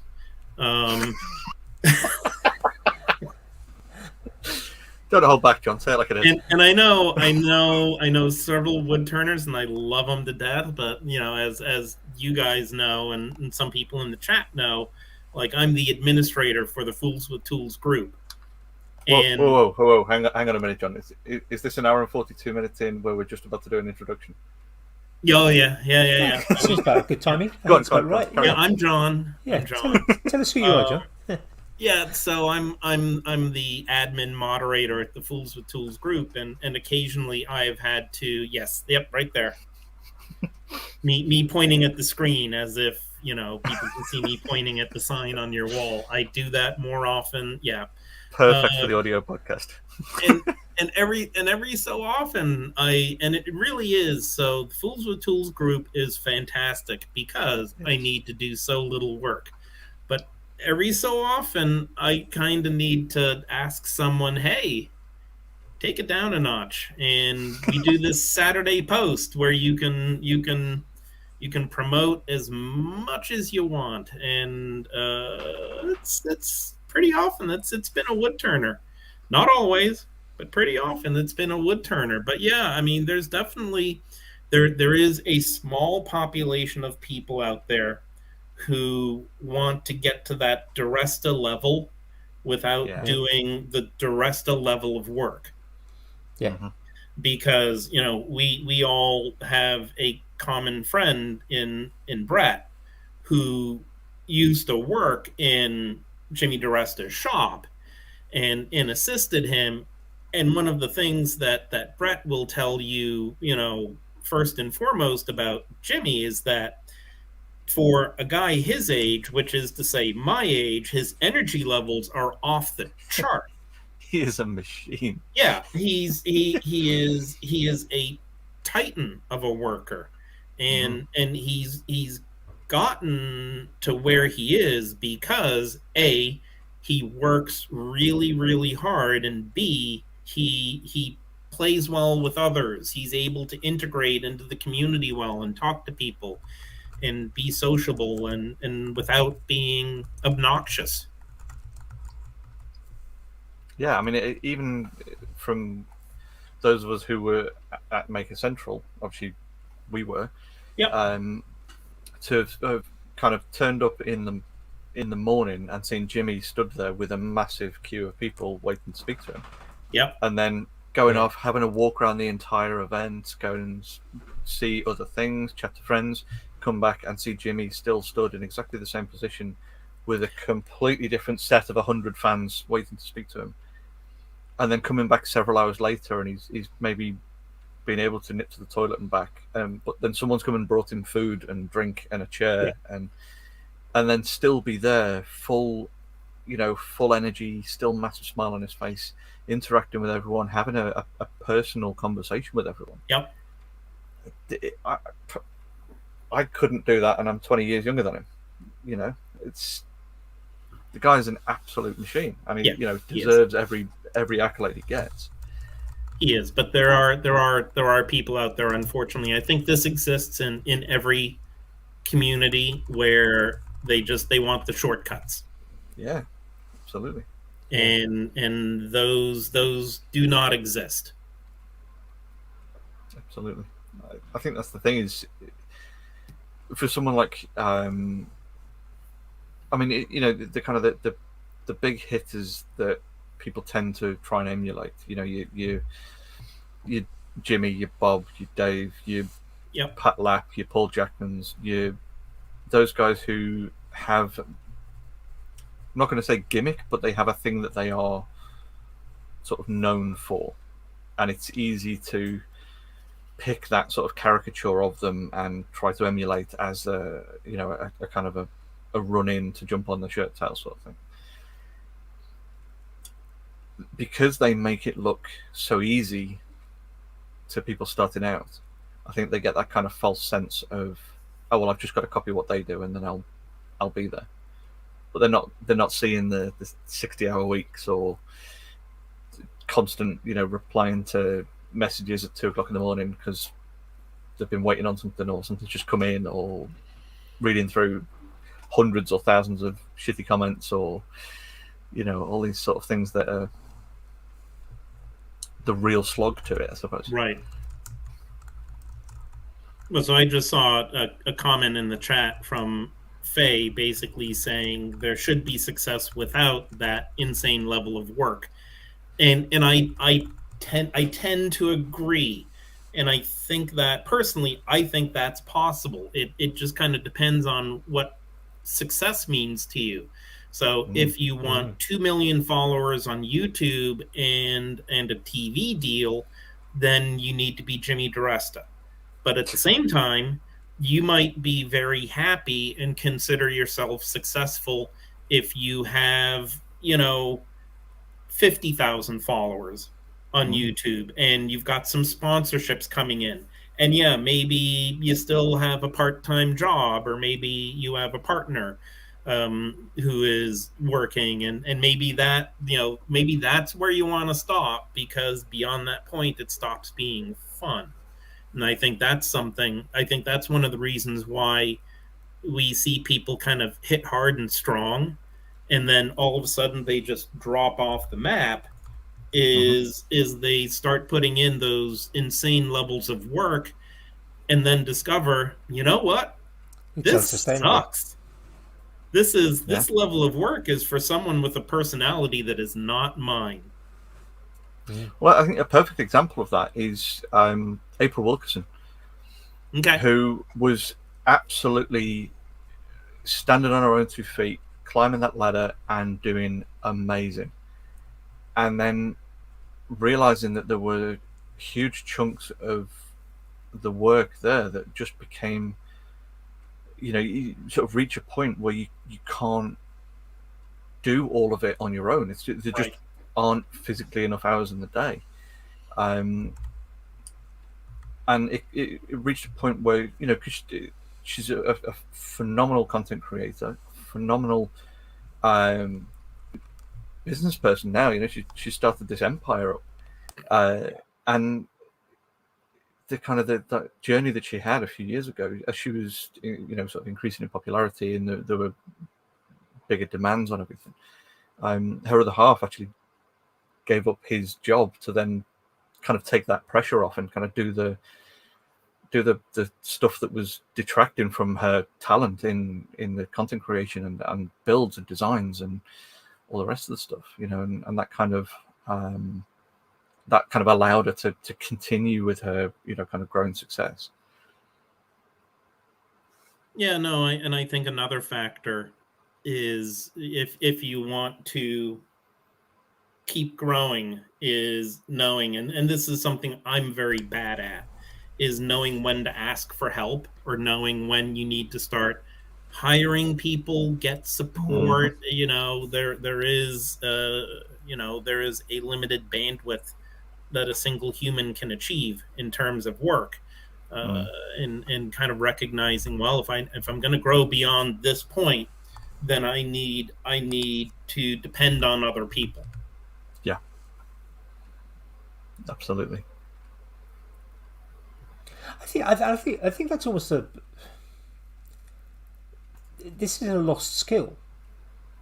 I think it's something, again, coming from sort of the teaching background. There's this is something that's kind of talked about and often not talked about correctly, about how, you know, everyone gets kind of participation medals, and yet there've been a few examples of schools that have done that in both sides of the pond and probably other parts of the world as well.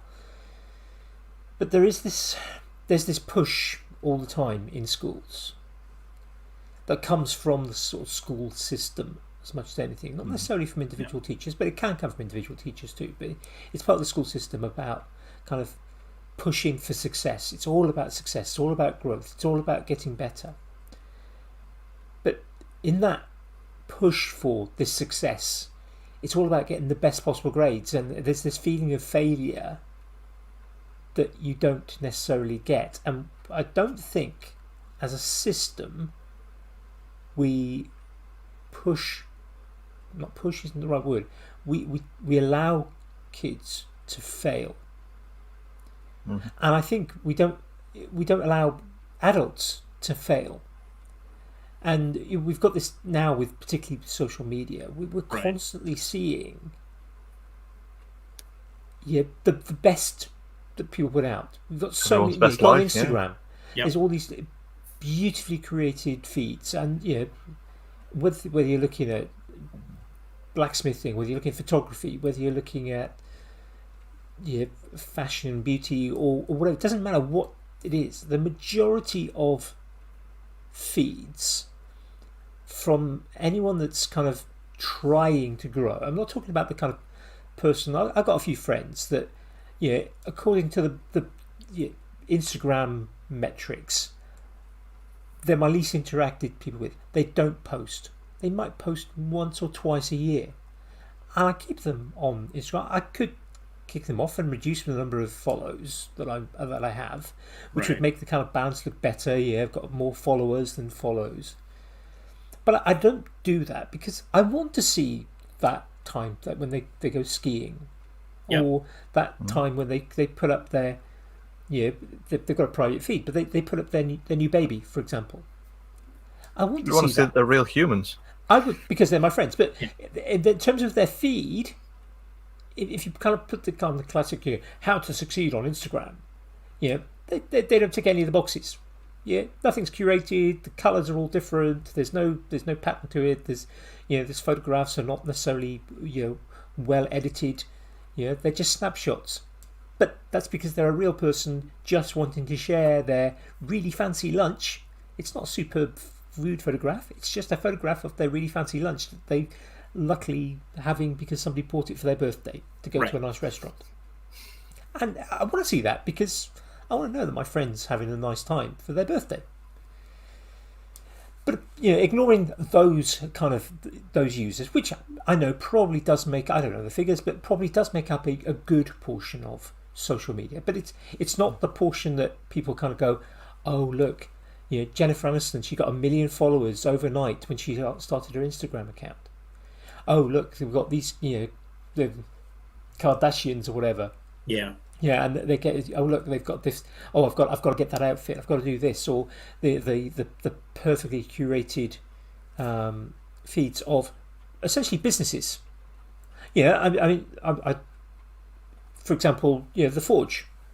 The photographs that are being put up for Alex Paul's Ironworks, the Forge, they're amazing, they're beautiful. Yep. But they are a business and they are selling a product. Yep. And so there is that expectation of you want the good things. But people are trying to emulate that, to become the content creators, to become influencers. Whether they've thought about that as kind of a I am going to be an influencer. There are some people who kind of have that kind of thought. I'm going to be I like making. I'm going to be the next Jimmy DeResta. But they're seeing these kind of perfect feats, and they're trying to kind of maybe emulate that. And we're not seeing. We do see from some people. We see people kind of going, "Oh look, I got this went bang. This snapped. This is And sometimes that's seen as didn't go badly wrong. Quite often, maybe in Instagram or stories. I love those things though, where you've got that kind of that moment of learning. That look, I tried this thing and it went wrong, but it went wrong because of this. This is how and why it failed. Yeah. And though I mean that's a very Laura thing to have done as well. I think she was one of the first people I'd seen on YouTube sort of actively doing that. And of course Simone has been doing that for years as well with the shitty robots. There's those fantastic ways of going, don't do it this way, because when you do it this way this happens, which I think is so much more useful to people like us, people who are on a similar trajectory, to be able to go, so that's how that fails, so I don't need to go and pursue that avenue of thought in my idea that's similar. I think that sort of accidental teachers, I think, in that sense. So one of the things that I've been doing with my classes recently that has made a big difference, and this is because I think a lot of my students have kind of come into class with that I need an Instagram post at the end of this type of mentality. And which makes teaching them hard, because they tend to be really hard on themselves when doing this thing they have never done before. And so I kind of open up my class now by saying, so this class is not about you accomplishing anything. You might accomplish nothing tonight, but you're going to experience a lot.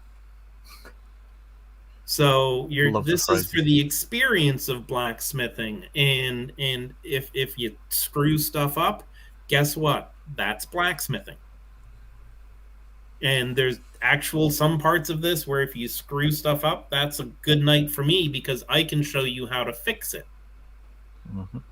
So just kind of front loading for them, if you hose up like the tab on your bottle opener, that's not a failure. That's just part of the experience. And if I have to finish a step for you so that we can move on to the next step, that is also not a failure. That's just you learning how hard this is. And I found, now that I kind of front load the class with that lack of expectation, like really dialing back, you may not have an Instagram post at the end of this unless you're willing to post something that looks really fucked up, which is fun. See, that was something that I really enjoyed when I did the day session with Steve. That was I don't know whether it was sort of an intentional strategy that way, or whether it was just the fact that we got so caught up in conversation and things, because it was, we'd been chatting online for ages, but that was the first time we'd actually been in each other's presence properly. Right. But the way Steve allowed me to fail, it gave me enough guidance to get going and have an idea of where it was supposed to be. but not so much that I was overwhelmed with too much to think about or too much going on. It was, right, hold this way, hit this like this. And then he's then watching what's going on, and he'd go, let's just tweak this slightly. Or, you see this, how this has just gone off this way. Try doing this way. And I cocked up a couple of times, and he'd have to correct things for me. But then that allowed me to watch him correct it and see what was actually going on, rather than him trying to direct, oh no, just hit the hammer here instead. It was easier for him to course correct, help me see what he was doing. Yep. And even things like, it was, because we were doing things like, because it was solid fuel, so it was heat management and stuff as well. So it wasn't a case of like, stand by your fire and keep an eye on this and this. It was like, dickhead, you're melting your steel there. And it was that kind of like, it didn't baby me through it. He sort of said, you're a fully fledged human being existing in the world. Crack on, and we'll deal with what happens. And that was a really useful way of teaching me.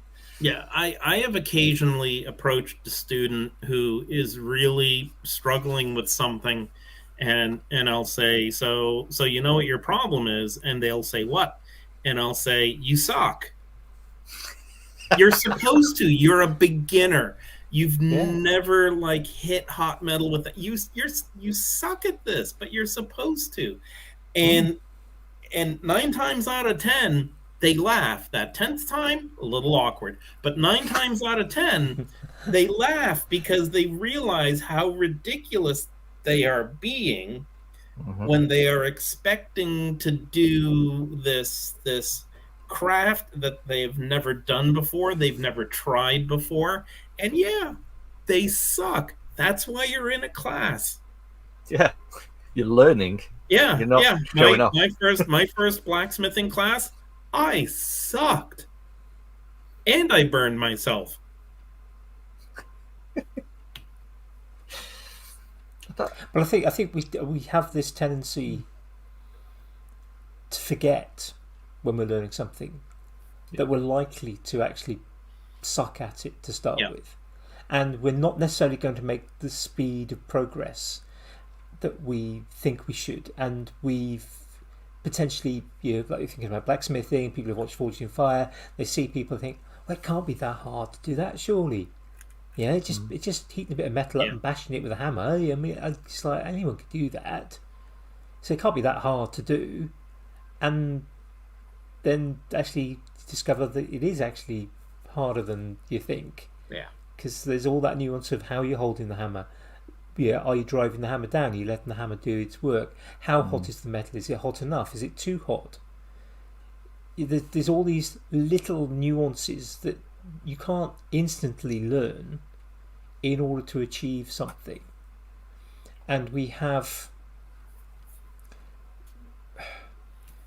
because we've been watching Forged in Fire, we've been watching YouTube, we kind of think we have this knowledge that should allow us to be good at it straight away. We kind of then go, it's the hourglass taste gap. You kind of go, I know what I want to be able to do, but I'm not doing it. Right. And I don't like that. And I've been working at this for a little while now, and I don't feel that I'm making the progress towards it. Well, I think as well, because like in our daily lives, if you're a person who's used to doing the same thing day in day out, whether that's a job or something at home or whatever you are doing regularly as an activity, you're generally so well practiced in doing it that if there's any kind of new learning to be done, it's usually just, try doing this, and then you do it and it's fine. There's no, I mean, let's face it, most of us spent a couple of years learning to not shit ourselves and to string a sentence together. So, to not pick something up in its entirety in a day, we need to kind of remember that. Yeah, Yeah, well, and again, I'll stress that I've only been doing this for slightly over a half dozen years, but Hmm. even within the realm of things that I consider myself to be pretty good at, I still have really bad days. Like for whatever, I'll go into the shop and I will just fuck everything up. I mean, every single thing I touch just turns to ash, and I have had nights where I have reached a point where it's like, well, it's too soon for me to go home, but obviously I can't do this, so I'm gonna forge tapers. Hmm. That's all I'm gonna do. I'm just gonna sit here. I'm gonna forge some really long. I don't not even have a purpose for what I'm gonna do with them. I'm just gonna forge tapers and kind of do that. Um, Practicing muscle because memory skills. because there are nights, I mean, even after you've been doing something for, and I'm sure there are blacksmiths and woodworkers and wood turners and people in textiles who've been at it for decades, and they have the same experience. Some days you go into the shop and you just suck. Hmm. Everyone has an off day. Yeah. But how many people on social media show that? I There's a don't think few. enough. There's a There few, are. but I not mean, but not Laura's a many. great example. Yeah. Today, I mean, the video she put up today, making essentially an automatic oiler, foot operated oiler for her pillar drill, and the thing drips. I'll probably come back to this because it's not right. And so she's developed that kind of willingness to show her mistakes and to show her not mistakes isn't the right word necessarily. I mean, she does show her mistakes, but more her progress. Right. And the kind of progress often doesn't. It's not a straight line. It's not linear. We don't learn just by continuous improvement. We try something, we get well, but then we'll, for some reason, maybe try something in a slightly different way, not necessarily consciously, and then it doesn't work, and so you kind of maybe have to step back and kind of go, what did I do differently this time? Okay, and now I'm going to do this, and I'm going to use this piece of electronics to try and do this project, and Right. I think it should do this, but actually, not having a degree in electronic engineering, you don't appreciate that maybe this particular thing doesn't work as well as it should. Right. And then if you're throwing in a bit of mechanical engineering and then some fluid dynamics, it kind of makes things a bit tricky sometimes. Yeah. And we don't always show these things. I'm sure most of us have high proportions of failure. And Well, especially given that most of us makers are trying stuff that's, new, trying stuff for the first time, or, how many of us have started a project with the exclusive, desire to learn something completely new, or new technology, Right. or a new skill, or, you're bound to make failures along the way because that's part of the learning process, isn't it? Yeah, it is, and like you say, I think it's good to keep your, as has been mentioned a couple of times, it's good to keep those first pieces to see kind of where you've come from and how you've made things, and that idea of making hundreds of nails in order to kind of get that muscle memory, develop those muscles to actually do something like that, because not many people are going to be able to pick up a hammer and wrap out 100 nails in one go. Pretty sure my shoulder would fall off. Yeah. If you're not used to it, it's. I can still remember a time at university where one of the guys in my department, kind of, who was into bodybuilding, came along to the climbing wall one evening to have a go. And the guy was super strong, but he could move weights that I wouldn't even think about, or shouldn't have thought about. But he couldn't hold himself on a. He was okay, just about okay on the stuff that was vertical, but the stuff that was overhanging, he couldn't hold himself. Yeah, I remember putting some for work. A colleague who's gym goer, you know, a very strong guy, and we were putting some IKEA furniture for the office together. You know, a couple of like little tables and some chairs and stuff, and it was things like just putting the covers over it, like screw covers and things. Little push-in bits of plastic that you've got to press down with your thumb. And this is a guy who's at the gym 5-6 days a week, and he was really struggling to get these things done. It's like, I guess you're not training thumbs, but it was that kind of like, Right. How are you doing that so easily? I was like, well, I've just made lots of these. My thumbs used to just squashing against a bit of plastic. It's not about strength. It's not about strength. It's about what you're training. Right. It's that practiced skill. Not that pushing little plastic, screw covers in is a particularly useful skill to train, but well, unless you put together lots of like IKEA furniture, which well, true. I have had students at the end of a class like struggling to fill out their forms because they've been and I try to teach the students do not like hold on to the hammer like you're hanging off of a cliff, or you will regret it by the end of the night. And some of them don't believe me, and I can just see them at the end of the night, and they've got the pen in their hand, and they're just. It's like, do you need me to fill out your paperwork? Yeah, I do. You gonna drive home? Yeah, good luck driving home. Hope you don't have a stick.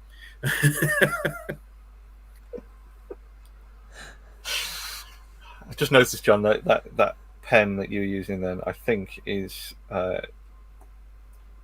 one that I also adore. It's a Pentel graph gear. Yeah, I have the two thicknesses of ballpoint pen and the pencil as well. So I have several of those kind of next to me because I've taken inspiration from Andy. In that I've started sketching. Yeah. So I'm doing kind of a daily sketching habit, where I kind of open the day, or at the end of my day, if I'm like I've got something on YouTube going, and I'm sketching a little bit, and it's something I did a lot when I was a kid, and I got relatively good at it. I've discovered though that it is nothing like riding a bicycle. It all goes away. It all goes away. You do not remember anything. So yeah, I will also mention in our chat here, we've got Dave Bauer, who has also started a new Instagram account for his daily sketching habit. So I'm doing a little bit of a premature spiff, which sounds a little indecent, to be perfectly honest. Happens to the best of us, John, especially at your age. Yeah, no, it is what it is. Dave, I think it's he's started up a new Instagram account. Yep. And I think, if off the top of my head, it's something like Dave's Sketchbook. It is. It is something like that. Whatever it is, it should go into your show notes. It's it. Yep. Everyone that gets mentioned, apart from maybe like excellent Kardashians earlier. Everyone that kind of no, I'm not tagging them. Yeah. But yeah, I do have several sketching pencils next to on my desk, so that whenever the mood takes me, I can just kind of dive in and start twiddling away at things. Fantastic. Are you sketching anything in particular, or are you kind of sketching ideas for future builds? Yeah, yes and no. So I am leaning more towards like organic type stuff, like plants and nature, and of course some tentacles and stuff like that. I'm also just doing exercises, like I'm drawing cubes and globes, and just practicing shading and perspective.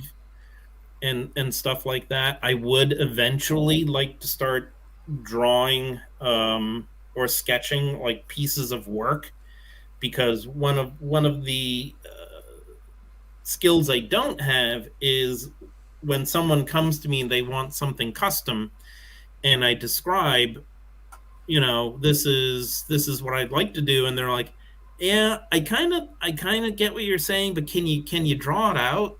And I'm like, no, I can't. I will You're, make it in metal, and you yeah, can see it I then. can make it and then show it to you, and that is about as close as I can get. So it would be nice to be able to sketch things out in a way that is semi-coherent, because my current drawing skills are not even semi-coherent. But I'm enjoying it a great deal. And that is the most important thing. I think that is sometimes forgotten. Again, kind of almost falling back on that kind of failure discussion earlier, and a failure of success. I think I think we sometimes think that we have to be good at something to do it and to enjoy it. I mean, there's been times. I mean, I'm over 500 days now of drawing every single day. Yep. And there have certainly been times when I've been extremely dissatisfied with the thing I've produced for that day. Now, sometimes there's sometimes, I kind of make mistakes, or the line isn't quite straight enough, and sometimes it's just like, I just don't feel it today. I've produced something, but I just didn't feel it today. Yep. And other days, there's stuff. Like the one I've done today. I look at it and I go, I like it. Can see that there's elements of it I'm not quite happy with. The proportions aren't quite right. It was quite a symmetrical one today, and the proportions, it should have been, symmetrical in a couple of different directions. And it kind of is, but it's also kind of not. And with my kind of scientific engineering type kind of, sort of brain, I'm looking at it and I'm seeing that curve's nowhere near the same as that curve, even though they should be a reflection of each other. Yep. And I see that instantly. Everything I do, kind of stuff around the house, DIY, I focus in on the mistakes very, very easily. But I've kind of mostly now, and I think this has helped the fact that I've been doing it every day for over 500 days. Yep. I mostly now don't let it bother me. Good. There've been times when I've kind of gone, I suck. Why am I even doing this? And certainly in the kind of when I was doing the Project 365 that Rob Thomas had kind of instigated, there were days when the only reason I kept going is because I'd said to Rob, if you do it, I'll do it. And I think having that kind of, nothing that I could control is going to let Rob down by not doing that. Right. And there were days that if I hadn't had that kind of commitment to somebody else, to kind of, every day you draw, I'm going to draw. If I hadn't had that, there are days when I would have probably gone, who am I kidding? I can't take up drawing. I wasn't even that good when I was 13, 14 when I dropped art at school. 30 years later, 35 years later, who do I think I can do artistic things? I still don't call myself an artist. I haven't not got to that point. I'm doing art every day, but I wouldn't call myself an artist. And there's that. I could have that discussion, and I've had little bits of discussion. We've had a whole podcast about that discussion. We have about is the art, the process, not necessarily the individual pictures, but the process, and I'm okay with that. But I kind of enjoy the process now. The daily drawing. There are days when I kind of think, oh, what on earth am I going to do? Or there's days where I'm just, it's towards the end of the day, I'm exhausted, I've had a busy day, and my back's playing up. I really would rather just go to bed, but I've got this commitment. I'm going to do it and do it daily thing, And I kind of enjoy that. It's possibly the completionist in me. I like to complete things. Yeah, I like Okay. the complete set, and so I've kind of got that. But it's become that enjoyable thing, and I think it's okay to enjoy something and not be very good at it, and still keep Absolutely. doing it. Yep. Absolutely. And the people on social media, whatever format it is, that go, oh well, that's not perfect. You shouldn't be doing that. Yeah, I mean Facebook's the worst for that, particularly some of the woodworking groups. So I've left a few woodworking groups because there's that kind of element of somebody puts up something and there's half a dozen people going, oh well, that's rubbish. That you shouldn't have done it that way. You should have done this. You should have used this. You shouldn't have used that tool. Yep. Oh, you used a domino rather than. Oh yeah, it's nice to have that fancy equipment, isn't it? Yeah, but you can't cut the tenons by hand. It's like, so what? What does it They matter? enjoyed making Right. it. It works. Not every piece of wooden things made of more than one piece of wood has to be put together using some antiquated, potentially mode of joining that there's a modern replacement for. Absolutely. You do dovetails not because there are better joins, but because you want to do dovetails. There's Yeah. no other reason to do a dovetail. Yeah. Yeah. So I have, classes where I've taught certain things. I will say, okay, so we're going to take care of this thing by doing this operation over the horn of the anvil. But if I was at my shop, what I would do is walk over to the belt sander and shave that thing off Mm-hmm. because I've got shit to do, and Yeah. but here I'm going to show you like the traditional over the horn way of eliminating this deformity or getting rid of this thing. And I will just point that out to students because some of them are interested in continuing on with other metal work, and just to say, you know what, you just gotta get there, man. You gotta get across the line, and as long as you are not misrepresenting the work that you're doing, if you're saying this is all forge welded and it's actually, you've got a MIG welder, like stuck back in the corner, that's not something I get behind. But ultimately, you gotta get there, and you gotta get your shit done. Well, I think as well that's a really good thing to give to a student. Because if you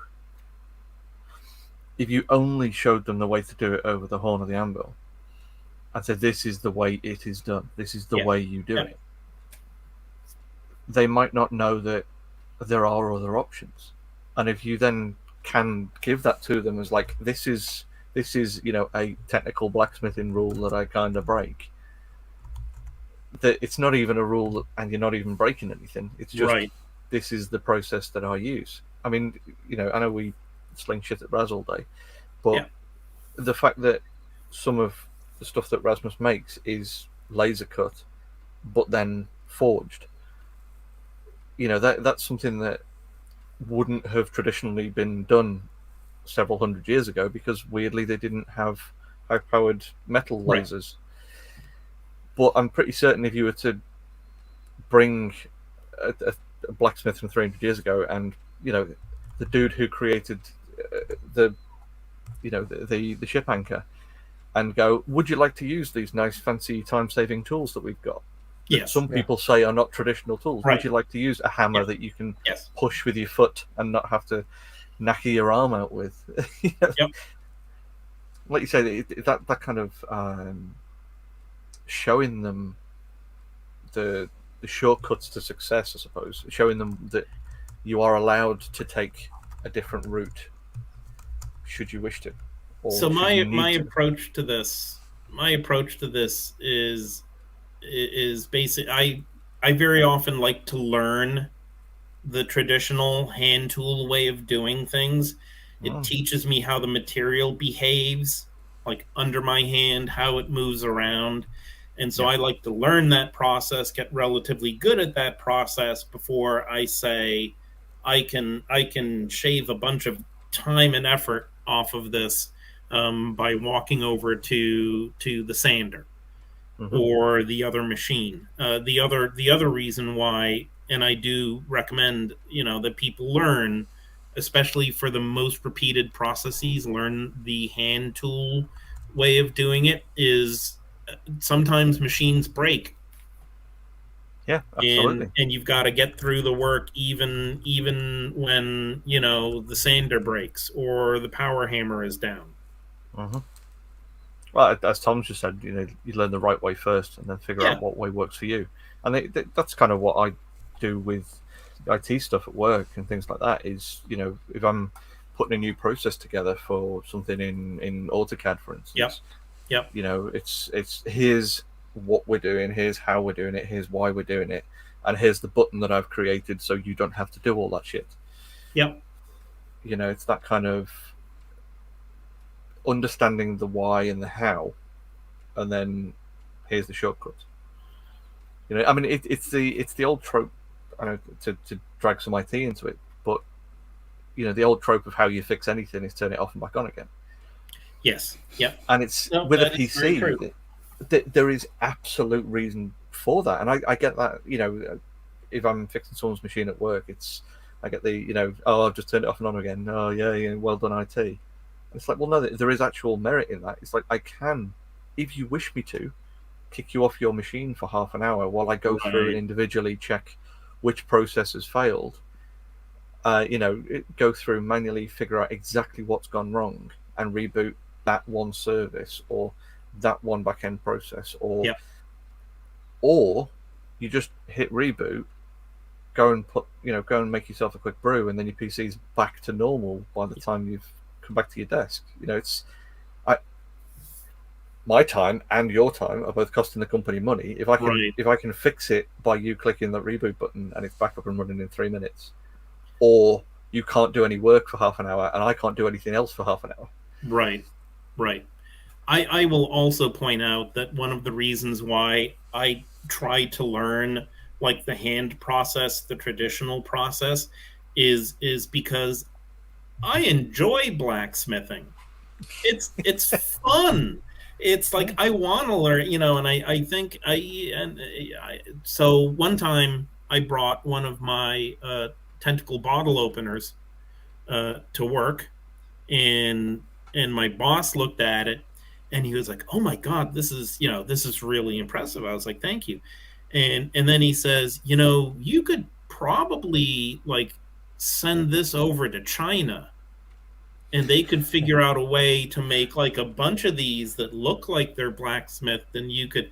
And I looked at him, and like, setting aside the whole ethics of that, I was like, "You have no idea why I do this. Yeah. I like making these things. If it's something that that I suddenly find myself wanting to send to China to be mass produced, I shouldn't be making that thing." Yeah. And there is room in making for production, absolutely. But it sucks the joy, like what Rasmus is doing. Like you said, he gets stuff laser cut, Mm-hmm. because he's running a business and he's got to get shit done. Exactly. And for him to like sit in his shop with like a jeweler's saw cutting these things out is just stupid. So Mm-hmm. he gets these things laser cut, and then he finishes them using his own processes and skills, and it looks fantastic. Whereas, if I just sent over, if I mailed a tentacle bottle opener to China and then I got 6 pallets of them, what am I doing? That's not, I mean, even if I could sell that many, even if it was like guaranteed sales, I don't know. It feels, eh, that's not, that's, it's that, then it becomes just a job. Yeah. Like And full on just yeah, a and job. you get them done like that, the likelihood is they're all going to look exactly the same. Mm. Yep. Whereas if I went to your stand at a show, I'm going to pick the one that speaks Yep. to me, the one that makes me go, yeah. If there's more than one left, I'm going to kind of go, Oh, which one? Oh, I like that one. That one. There's something about that one that's just right Yep. for me. Which Yeah. they're all exactly the same. You're not going to get that. It's just Yeah, it's no, just that tat. is exactly correct. That is exactly correct. But it is that element, isn't it, of sticking with the blacksmithing. Yeah, a production shop nowadays is going to use every possible technique to get things done as quickly as possible. The same would have happened 200 years ago, 400 years ago. They're Absolutely. still trying to produce things as quickly as possible. But they would have had, for example, as Alex Pohl has talked about, there would be that guy who's all he ever makes is nails. Right. And they would be so practiced and their muscle memory would be so good and their muscles would be tuned to making twice, three times as many nails a day than a, a professional, modern, brilliant blacksmith like Alex Pohl could possibly do. Because all they ever made was nails. They didn't make anything else because Yep. there'd be another guy that would make that other things. Yep. Well, And so I actually think like the Forge, Alex Pohl's shop, where Steve works, is the perfect example of a shop that combines production work and artistry.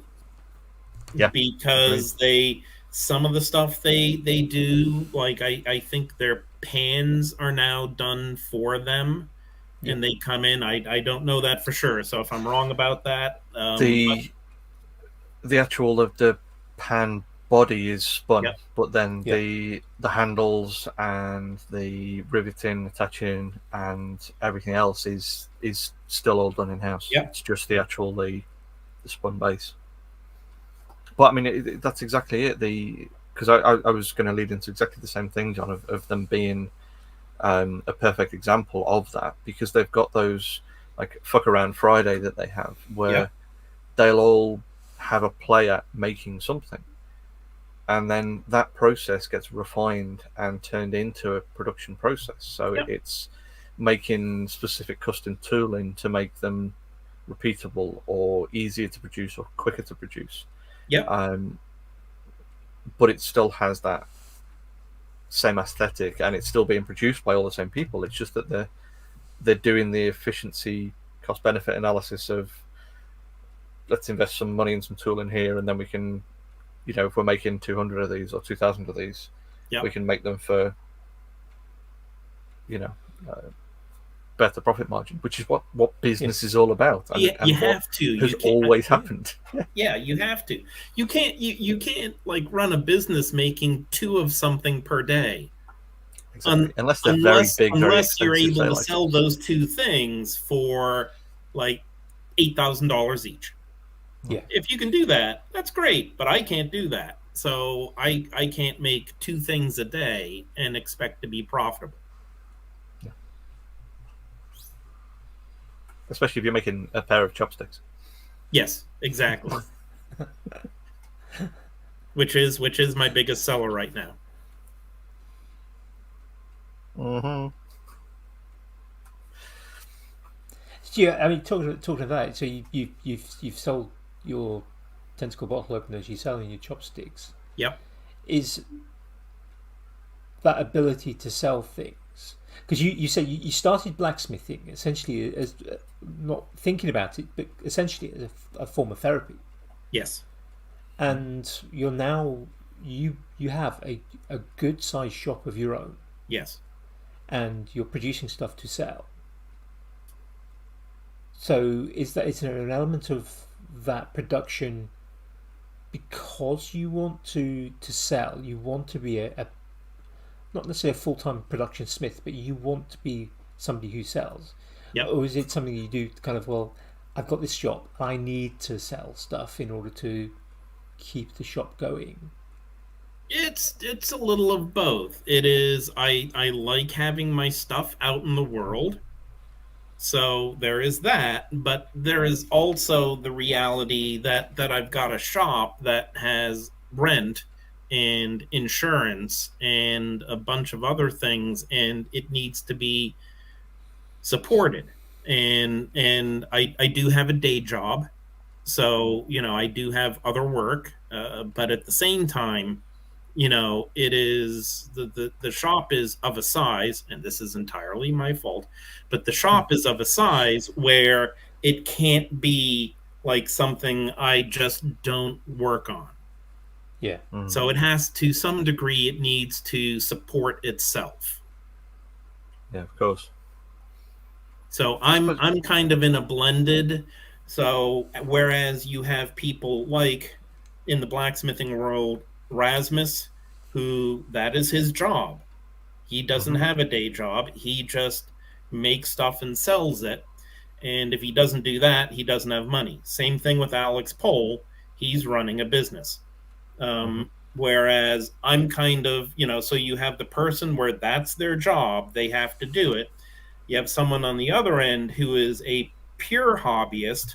They've got, a tiny little gas forge and an anvil in their garage, and they are doing it whenever they can. And then you've got someone like me in the middle, where it is not my full-time job, but it is definitely far more than a hobby.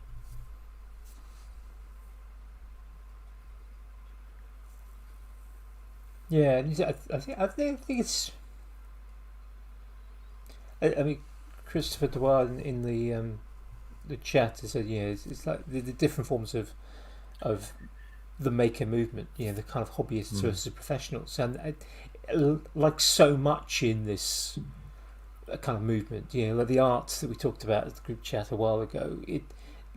Things aren't black and white. There's so much merging of ideas, and there's grey and there's blurriness, and there are those people who, I'm sure we've all been to craft fairs where there's a wood turner who's a guy who's retired. He's been turning for 50 years, but he's retired now, and he only sells stuff at a price that covers the price of the blank and the table he's doing for the day, rather than so you've got some amazing piece of turning that he's selling for $30, that for the time that's gone into it and the skill and the experience that's gone into it should be being sold for $300.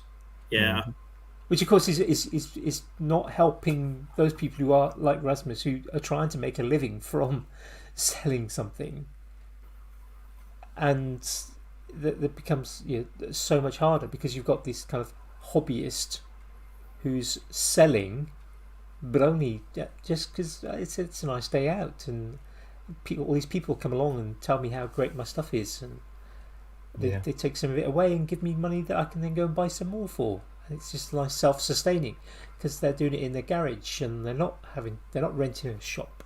Yep. And they've got rates and bills, and they get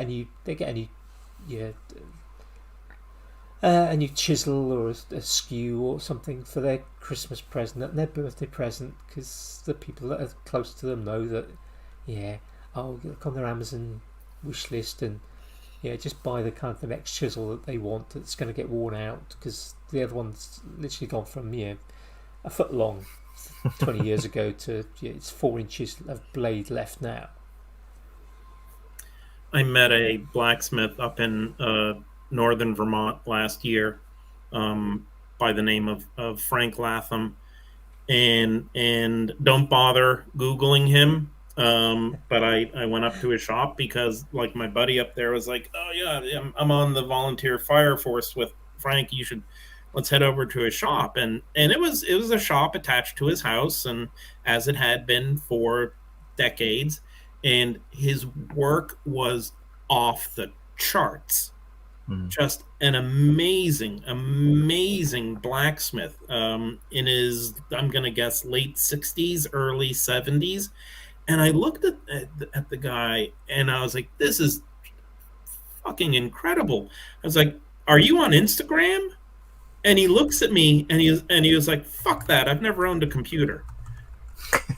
Yeah, he was just like, no. And I think that's an important, is there are people out there Yeah, still who Yeah, are amazing artists, and we don't know about them because they're not in this melange of social media and yeah, content creation and all of this other stuff. They're just sitting quietly in their shop making stuff, and he's not, and he is, even in his retirement, running a business. Like, if you go to the 5,000 square foot multi-million dollar log cabins up in Vermont, you will find a fair amount of his work, you know in and around the fireplaces, banisters, all of that type of stuff. mm. um but he does not. He's just like, I have no urge to do Instagram or any of that stuff. um People show up and they tell me to make stuff, and then they pay me for it, and the check's clear, and that's about all I need. It's I like can't. Sorry, Jimmy, you go. I was going to say, my father-in-law's sort of done something similar in that sort of respect. They run a health and safety training company, and he's now retired from it. Right. So they do tool training, chainsaw training, or steel saw training, or forklift training, or all these kind of like either hands-on training sessions or actual the academic health and safety training side for Right. businesses and things like that. So it's fairly intensive, and he's across the board he's been involved in all of that and all of those training aspects. But the thing he was doing for fun was like making train sets and stuff. Okay. Because that's his fun passion project. So he sort of learned a load of electronic stuff to do all points and lights and decked it all out and things, and then was wanting to start learning bits of modelling to do, making all the little miniatures and houses and scenes and all the rest of stuff. And then retired and decided to buy himself a laser cutter to make some of the buildings and things. It's like a fun little project to do. And next thing he's got an eBay store, and he's making a decent wage. He's building up this business of making things like desk organizers and all sorts of things, but he's like making stuff that he needs and then going, oh well, I'll make another one and I'll just list it on eBay, and then Yep. oh, hang on, someone's decided to buy that, and then I've got a message from someone saying, can you make one that's this big instead? So then he'll figure out how to make it. And he's gone from like building stuff, like buildings and doing bits of repairs on vehicles or doing tool training, to then like learning 3D modeling and design for laser cutting and these packages to do these things. And he's like absolutely in his element. He hasn't been and touched his train track for bloody ages because he's now found this new fun. Yep. But yeah, that's just I think we forget that as the maker community who are involved in social media, whether it's YouTube or Instagram, we're just the tip of the iceberg. We're the visible bit, Right. Yeah. particularly for us. But like most icebergs, it's a little bit lumpy because there are other, like you say, like the model railway people who kind of get together and they know about each other and they link in the same sort of way, but maybe wouldn't call themselves makers in the same way that we might. Yeah. But there are all these people who just they don't do social media, or they do social media for maybe they're one of their other hobbies, maybe some sport, or the fact they like food, or just going out walking and they take photographs and the like. But they wouldn't think of going and showing pictures of their making. Yeah. Or they're not interested in doing that because they just want to get on and make.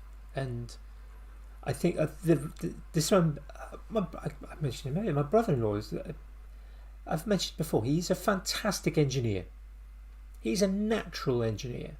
Right. Yeah, we talked about cars and at the start, and doing stuff like that. He's done that. He's done bits of blacksmithing. He's made his own giant 3D printer. And I mean, things huge. Beds 6 times the size of a standard 3D printer, and can print things kind of 3/4 of a meter tall. He's made CNC routers, and he loves making stuff. He can make just about anything he turns his mind to. He can do stuff with electronics, he can do stuff with metal, whether that's machining or whether that's blacksmithing. He can do stuff with wood. He's sickeningly talented. Right. Yeah, it's just God-given talent that he's got for fixing things, making things. He hasn't got a single social media. Yeah, he's on LinkedIn because of his profession. He needs to be on LinkedIn because of his profession. Other than that, he's never done Twitter. He's never done Facebook. He's never done Instagram. He's never done YouTube. Uses YouTube to find stuff out. Yeah. Yep. But it doesn't do any of that stuff. And I swear, if he put his mind to it, he's a fantastic photographer as well. Yeah, I mean, he taught me how to process black and white photography a long time ago. Right. Yeah, and lent me the kit because he had the kit, and I borrowed the kit off him for ages. If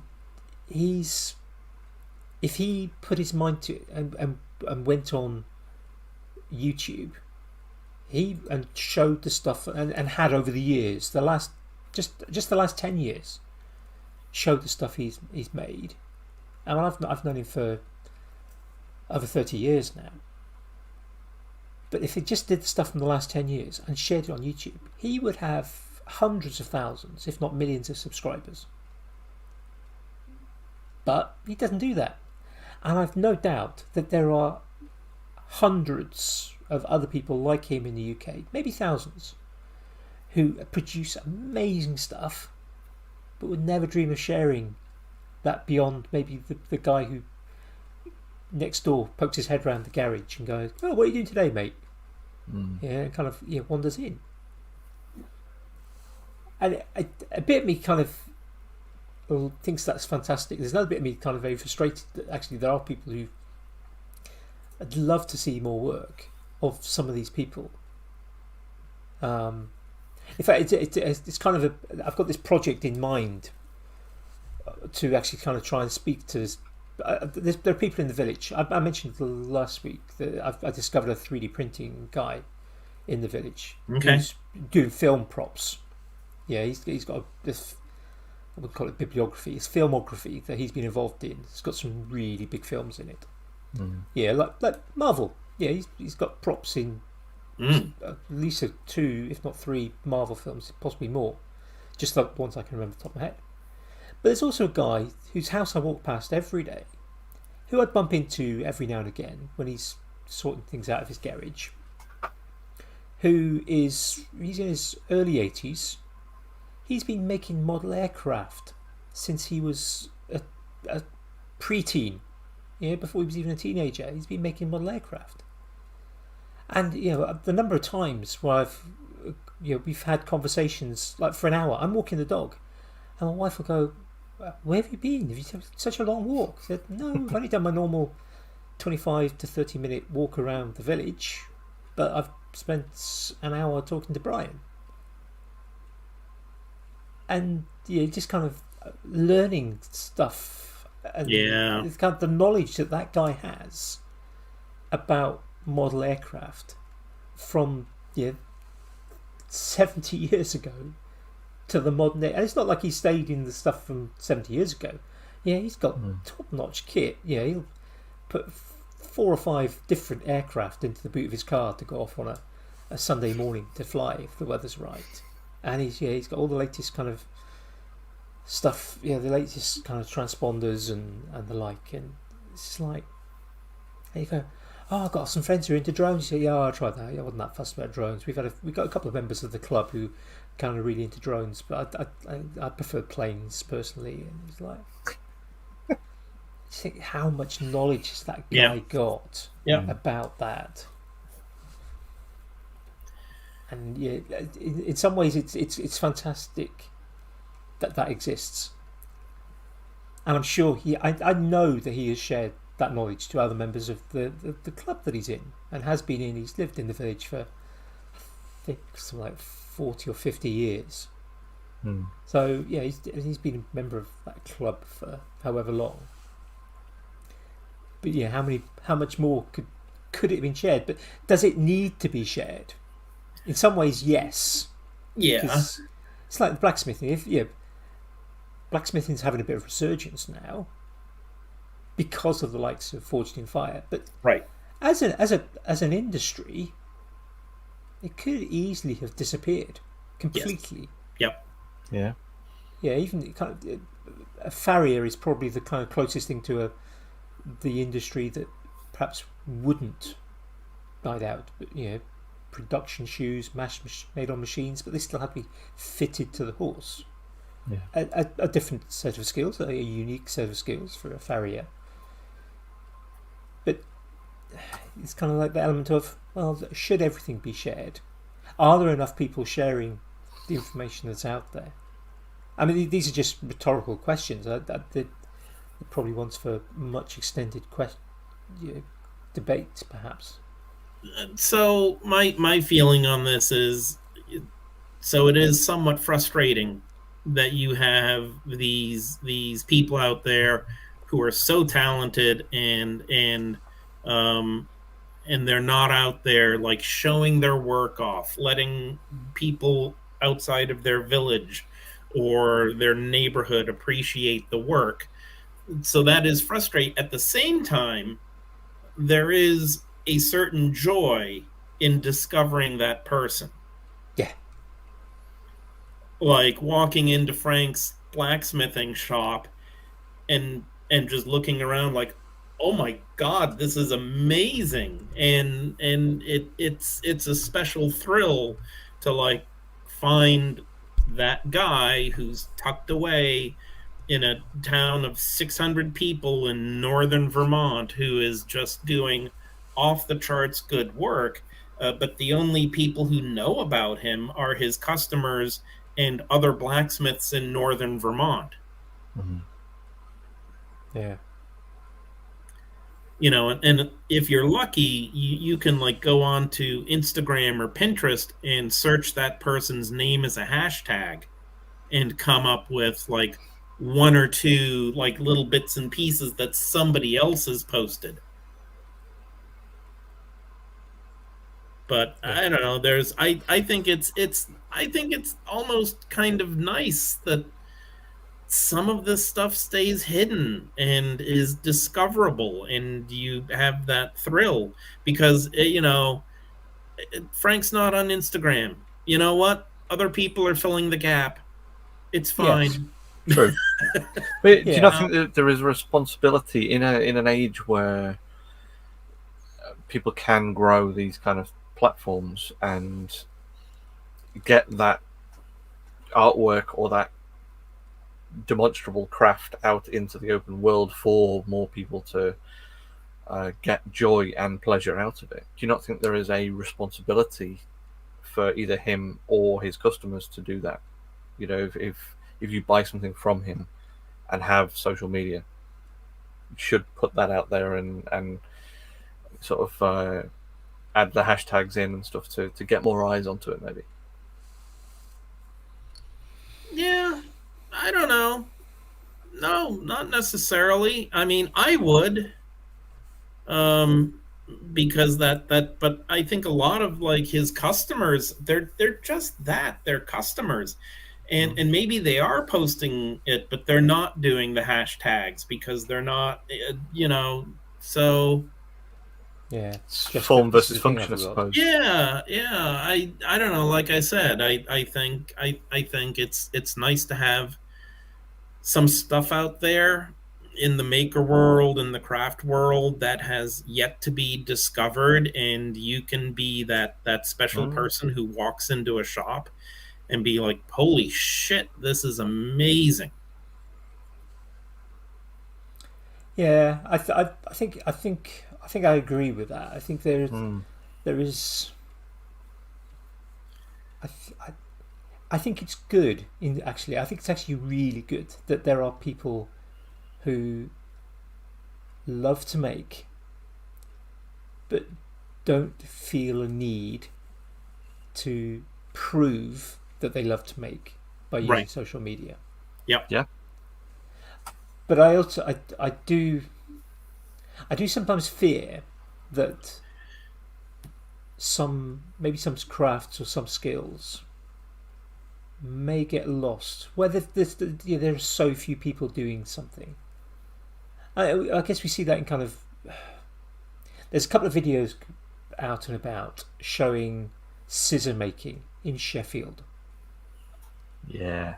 Beautiful videos. I'll see if I can find one to sort of share in the links. There's a couple of different ones. And these scissors are handcrafted. They take hours to make. And the majority of that time is kind of the finishing and the skills involved in doing that. Tuning and balancing and so you get these scissors that are just so right. They're a joy to use. And I'm sure we've all used scissors that are cheap and nasty, and they're like horrible. And if you've got a pair of scissors that are just really nice, and I've got a pair of scissors in my kind of pot. In fact, they're just there. That I've had since 89, 90. They're not really expensive scissors, but they are nice. Not superbly nice, but they're probably one of the nicest pairs of scissors I've got. And I've got dozens of pairs of scissors in the house. But they're lovely. They are nice scissors. In fact, probably the only scissors that are in the house that are probably better are probably my wife's fabric scissors, which not stupidly expensive, but were a good amount of money and have only used for fabric on pain of death. Yep. But those skills to make a really nice pair of scissors that are nice to use and just fit in the hand nicely are being lost because there's very few people doing it. They're retiring and dying and not passing on these skills. And one could argue, well, actually, you don't need to. I've got a couple of pairs of Fiskar scissors out in the tinkerage, which are really nice scissors. They're not cheap scissors. They're nice, but they're mass produced.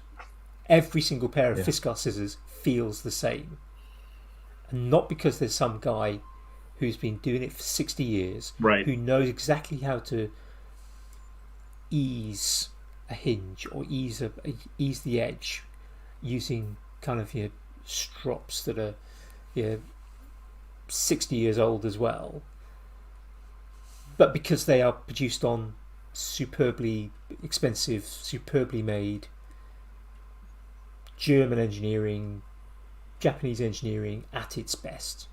That's why they're good scissors, not because there's some guy who has spent 40 hours a week for 50 weeks of the year for the last 50 years making scissors, and he learnt from a guy who had done exactly the same and so on for the last 150 years. Yeah, I mean, a specific point in, I think, one of the videos that you and I have both seen with that is a couple of guys who were the guys who would tune the scissors, and these are guys who've been doing it for 40, 50, 60 years. And they were discussing how they've got apprentices who are learning this craft, but it takes such an amount of time for them to learn that craft that they can't take over and do it. So at the minute they will, these guys are there with the pair of scissors, and they'll do a test cut in something, and then they'll lay the scissors out on like a sandbag, and they know exactly where to tap it to just nudge the blade enough. It's an imperceptible amount of it's just that super honed skill of doing that one thing for that amount of time. That's why those scissors will cost 180 quid or whatever they are.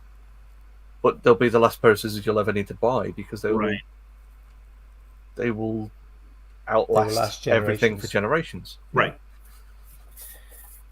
So my take on this, and though I would never like say it's a good thing for skills to be lost, but as skills go away, there is also the perspective that it provides us with the opportunity to rediscover them, relearn them, Absolutely. to say, you know what, nobody is doing this anymore. There's no documentation for making this pair of scissors, and you know what, I am going to sit in my shop and I'm going to figure it out. Hmm. And you may not figure out the exact same way of doing it, but it's you figured it out. So I think on occasion, like I said, losing a body of knowledge is never a good thing. But when it happens, it does open up the opportunity to rediscover and relearn and do it again. So But it's almost I don't think it's a loss so much as the potential of renewal. and not just the renewal, I think as well, that the other things that are discovered along that way. A good example though might be traditional Damascus steel. Right. The mystique around like actual steel from Damascus. Right. Yep. In the techniques that they use that were lost, and then the process that people have been trying to rediscover over the last couple of 100 years. Yep. And the metallurgy and developments in techniques and things now that we've got to a point where we have steels that are way outside what Damascus ever was, from trying to discover how they did it. And it maybe that rediscovery, or that attempt to rediscover the previous techniques, might garner new bits of knowledge or new techniques that they'd have never done because they were, of that time or of that skill set or of that teaching. It's similar to the way that the maker mentality is, having IT professionals taking up blacksmithing, and Right. not someone who's come straight out of school into blacksmithing and doing it the traditional way for their entire life. You're approaching it from a completely different mindset, a completely different viewpoint. Can I use this tool this way? I think Alex Pole is a good example of that, because he trained as a jeweler. Yeah. So I mean, I think there's slightly different. Yeah, we're talking about somebody who's gone from IT to blacksmithing. I think that's a route, and we may know people who've done that. But you take somebody like Alex, who trained as a jeweler, so he knows about working metal at a scale that is very different, and he learns about design, and then stepping into blacksmithing and taking techniques and taking design ideas and bringing that into now predominantly cookware. That's producing things that perhaps would never have been produced before. So I think you're right when you say, like John, you say, it's okay that maybe some information is lost, because actually it might take somebody in a slightly different route. Yep. Yeah. And you take on, because sometimes when somebody is, I think this is a example, may not be the best one here. Somebody who's done exactly the same thing for 50 years,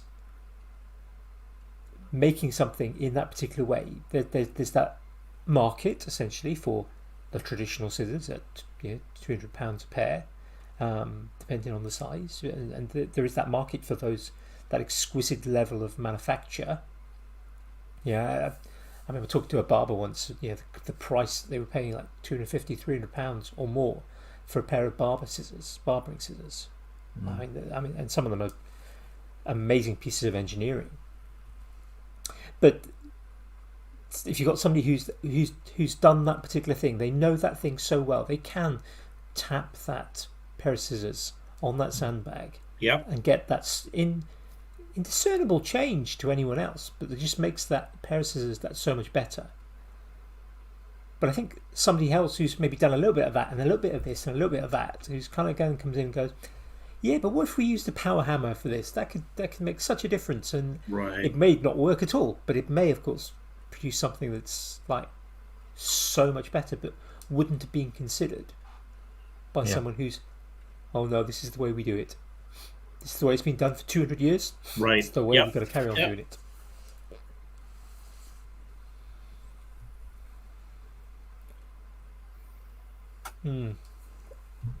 Well, is it this perfect point in the night to talk about our attentions? Yeah, seeing as we've got to that point where we're either going to talk for another 3 hours or fall asleep. Well, I will point out, knowing I was going to be on this podcast tonight, I did take a full day of leave from work tomorrow. So I can go until 8 o'clock tomorrow night if you guys have your Red Bull ready to go, like quarts of it. I think I'm just intravenous caffeine at this point. Yeah, in less than 6 hours, I've got to be up and kind of preparing breakfasts and pack lunches.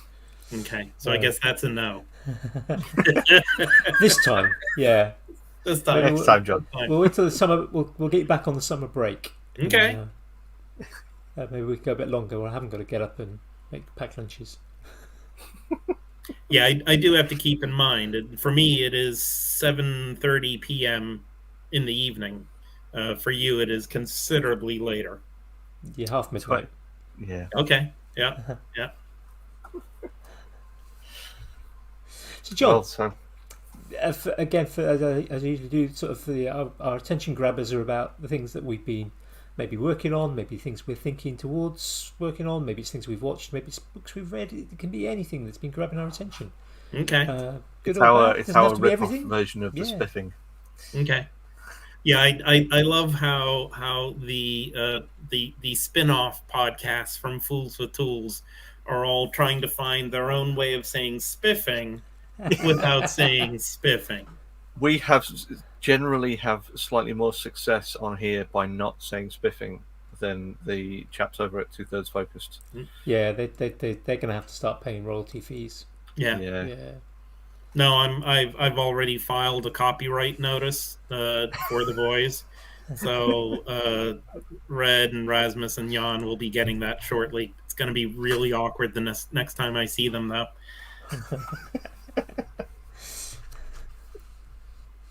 So do you want me to go first? Do you guys want to go? Yeah, we normally get the guests to go first. Oh, okay.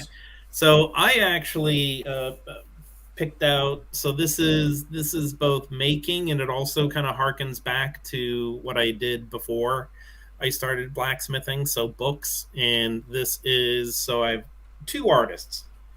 And one is Stopan Doskalov. And he's Bulgarian, and he is a bookbinder. So he makes highly like he makes books, and he makes them in the traditional way, and leather covers, makes, in some cases I think he's making his own paper, and he enters bookbinding competitions. So he is an artist bookbinder, and his videos are so relaxing. He is one of the most serious people on YouTube, to the point where sometimes I wonder if he's winding us up, if he's just being like theatrically stoic. But I don't think so. I think but he does amazing work. Making books, making prints and paper, and all of this kind of wonderful stuff. So he has, I think, on YouTube a following of something like 16, somewhere between 16 and 20,000. So he's not like, I would say, a complete unknown, but not a huge following. On the other end of the spectrum, I've got Isabel Ousman, who is a mixed media artist who destroys books, but not real. I know that name. So what she does is she takes books and she carves dioramas into Yeah. them, page by page, going down, and they are incredible. And Stunning. like her attention to detail, her art is absolutely amazing. I believe she is originally from the UK, now living in Slovakia. But yeah, I mean, and she has she has a following of like 500 people on YouTube, and deserves so much more because her work is just, I think it's off the charts. It's exquisite. Yeah. Yeah, I discovered her a few months back, Yep. and her work is just exquisite, and it's so involved. Far more patience than I have. Yeah. Yeah, so that's one guy who makes books and a woman who destroys them, and they're both fantastic. Yeah, I'll. I think you might need to send me a link to the first chap because I'm not sure I Okay. spelled his name correctly. Yep. But yeah, Isabel, I know her work. She's on Instagram as well. Yeah. Yes, she is. It's absolutely amazing. Mm. Jamie, what's been grabbing your attention? Well, Mr. Dr. Multi. I have to call him Oh, Mr. Dr. yes. Multi because just too annoying. And because he hasn't had a mention in this one, and he has to have an obligatory mention. No. But he did a fantastic sort of challenge to the masses and kicked it off with his own 60-second video, which was a sort of bean to lips of making an espresso. It's a beautiful video with James's delightful way of filming and editing and putting the whole thing together with his absolutely wicked sense of humour in there as well. Yes. That video glorious. deserves to go viral. Really Very much does. so. I've already tagged people like James Hoffman in the Instagram Brilliant. and things to just try and get eyes on it, but it's difficult to reach out to James. But yeah, it absolutely it needs to be seen by all. It is damn good. The only other thing I've been sort of doing really is looking at exhausts for my car. Okay. They are annoyingly expensive to get the OEM parts, and it looks like it might be cheaper for me to get a nice fancy custom stainless steel one. So might have to do that. What about you, Andy? Some exhaust wrap. That'll do it. Well, yeah, it would probably get us through, but Yeah, if I'm gonna replace the parts, it's 600 quid for the OEM, proper manufacturer type replacement parts, or about 300 to 400 quid for a stainless steel one that'll outlast the car. So that might be the more sensible option. And you're still waiting for your heating as well, aren't you? Yes. Yeah, hopefully the heating should be, by the time this goes out as the audio version, hopefully should be Tuesday coming up. Hopefully we'll have heating again. Good. It would be nice. Yeah. Yeah. Well, I think we've got some warmer days this week. Well, certainly my corner of the UK, we've got a couple of warmer days. Yeah, we may reach double figures once or twice. Yeah, I think that's about where we're going to be at this coming week. But we did realise, my wife and I were saying earlier on, that we've got so used to it now that whenever there is a slight bit of warmth, we're absolutely sweltering. So it should be fun, blasting the heating system to let it all settle in and just being you'll be far too hot. Like a sauna, yeah. Because we're adding a new radiator to the system and everything as well, and yeah, it'll be fun. Yeah, sounds like a joy. How about you, Andy? What's been grabbing your attention? Well, I was going to mention, James's video as well, but yeah, I'll let you have that one. I've been doing a bit more in the garden, a bit more work on fence panels, a bit more work on sorting things out of sheds and things. But apart from that, midweek I might have possibly recorded an episode of Thoughts from the Tinkerage. Yeah, you did. which hasn't happened for 8 months. Mm. So hopefully I'm going to try and get that going back on a regular basis. It's not as if I Excellent. haven't got plenty of things to talk about. Wasn't that long. I kind of ended up a bit in the car and then a bit back at home. And I made the mistake of just using headphone mic, which didn't sound quite as good as using the posh mic I've got. But I'll try and sort that out if I need to record at home. Car was a bit fun. My phone, I had a new phone last year, and the mic on it for recording is not quite as good as the old phone, even though it's the same manufacturer. It's just a couple of models up. Just a couple of models newer, I think, rather than up. So that was, it was good to get that working again. I was a bit worried. The last time I took a break from Thoughts on the Tinkerage, nothing uploaded. For all I know, actually, I know a few people got it, but for all I know, maybe it didn't get everywhere. But last time I kind of uploaded a video, a recording, and it didn't get published to any platform. I had to kind of contact Anchor and go, this hasn't gone out. I only had a 2-month gap, but this time I think it all went out. So, so that was good. So hopefully back on the path with that. So kind of all about habits, and that's kind of what I'm trying to work on at the moment. Is kind of habits, and trying not to forget things. Right. Like the other day, I worked on Saturday. I kind of realised by looking at the calendar packs of tablets that I have to take that I hadn't taken my tablets on Friday, which was like. I've started writing the dates on mine for exactly the same reason. Well, I've got I have to take a bunch, and several of them, most of them, come in calendar packs. So they literally say Monday, Tuesday, Wednesday. So it's fairly easy to keep track, assuming you actually. I do not know. I have not been able to work out how I failed, because I've got a routine. I take them at the same time every day.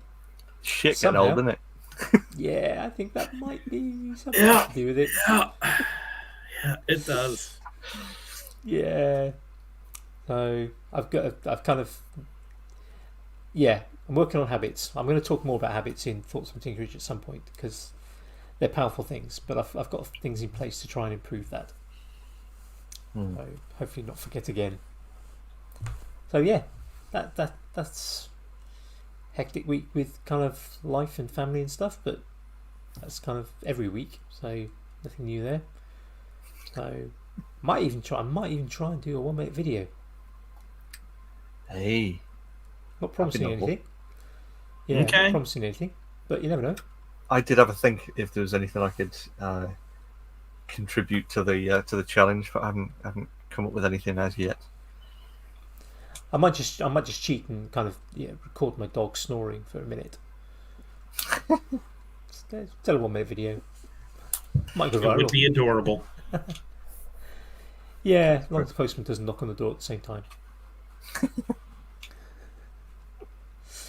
On that note, John, where can people find you?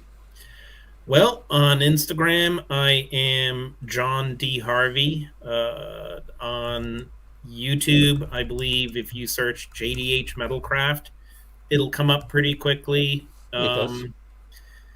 And that's pretty. I mean, I am on Facebook, but I just have a profile that I use for personal stuff. So if you're looking for me, go to Instagram. I do have a website. It is woefully under updated, which is something I want to fix this year. So go to my website later, but not now. But yeah, Instagram, John D Harvey is the best place to find me. Brilliant. Next week we possibly have a certain Al. Maybe. Yeah. Okay. We've Still a question mark. Yeah, it's got a bit of a question mark. Kind of hopefully going to get a confirmation. We're going to have to pester and get a proper confirmation. Okay. At some point before next Sunday's evening episode. Yes, yeah. Ideally in enough time to get somebody else if we need to. I think we've got Brett the week after. Excellent. So that's 37 and 38. I can't remember who we got for 39. It might be Sean Brown. It is, then episode 40, we got the full Carnage. Yeah. Excellent. So yeah, there's a few more guests already booked in for after that as well. We'll skip those. I mentioned one earlier. Morley, right. We've got a date for Morley. Well, we've actually mentioned the 3 other people we've got booked in have all been mentioned at some point this evening. But not as that in other context. Yeah, I've got a list of a few more people I'm going to contact this week to see if they can come on. So looking forward to that. Very good. I've realised before we came on this evening, I realised that I needed to make sure I think about the difference in daylight saving starting and British summertime starting, because it's not that far away. Right. Oh yeah, you're right. Yeah. Yeah, that's a good point. So I need to kind of make sure that if I'm asking somebody on from the UK, it's not too much of a problem, because I'm thinking in UK time, but asking folks from across the pond what time they're coming on. Got to watch out for that difference in time change, because there's I think a 2-week gap, 2 weeks difference, when it will be really noticeable. But hopefully we'll be on top of that. It'd be fine. We'll burn that bridge when we get to it. Yeah, exactly. Nothing else does. I love Malifaux. Right, on that note, I think John, thank you very much for joining us. It's a great time.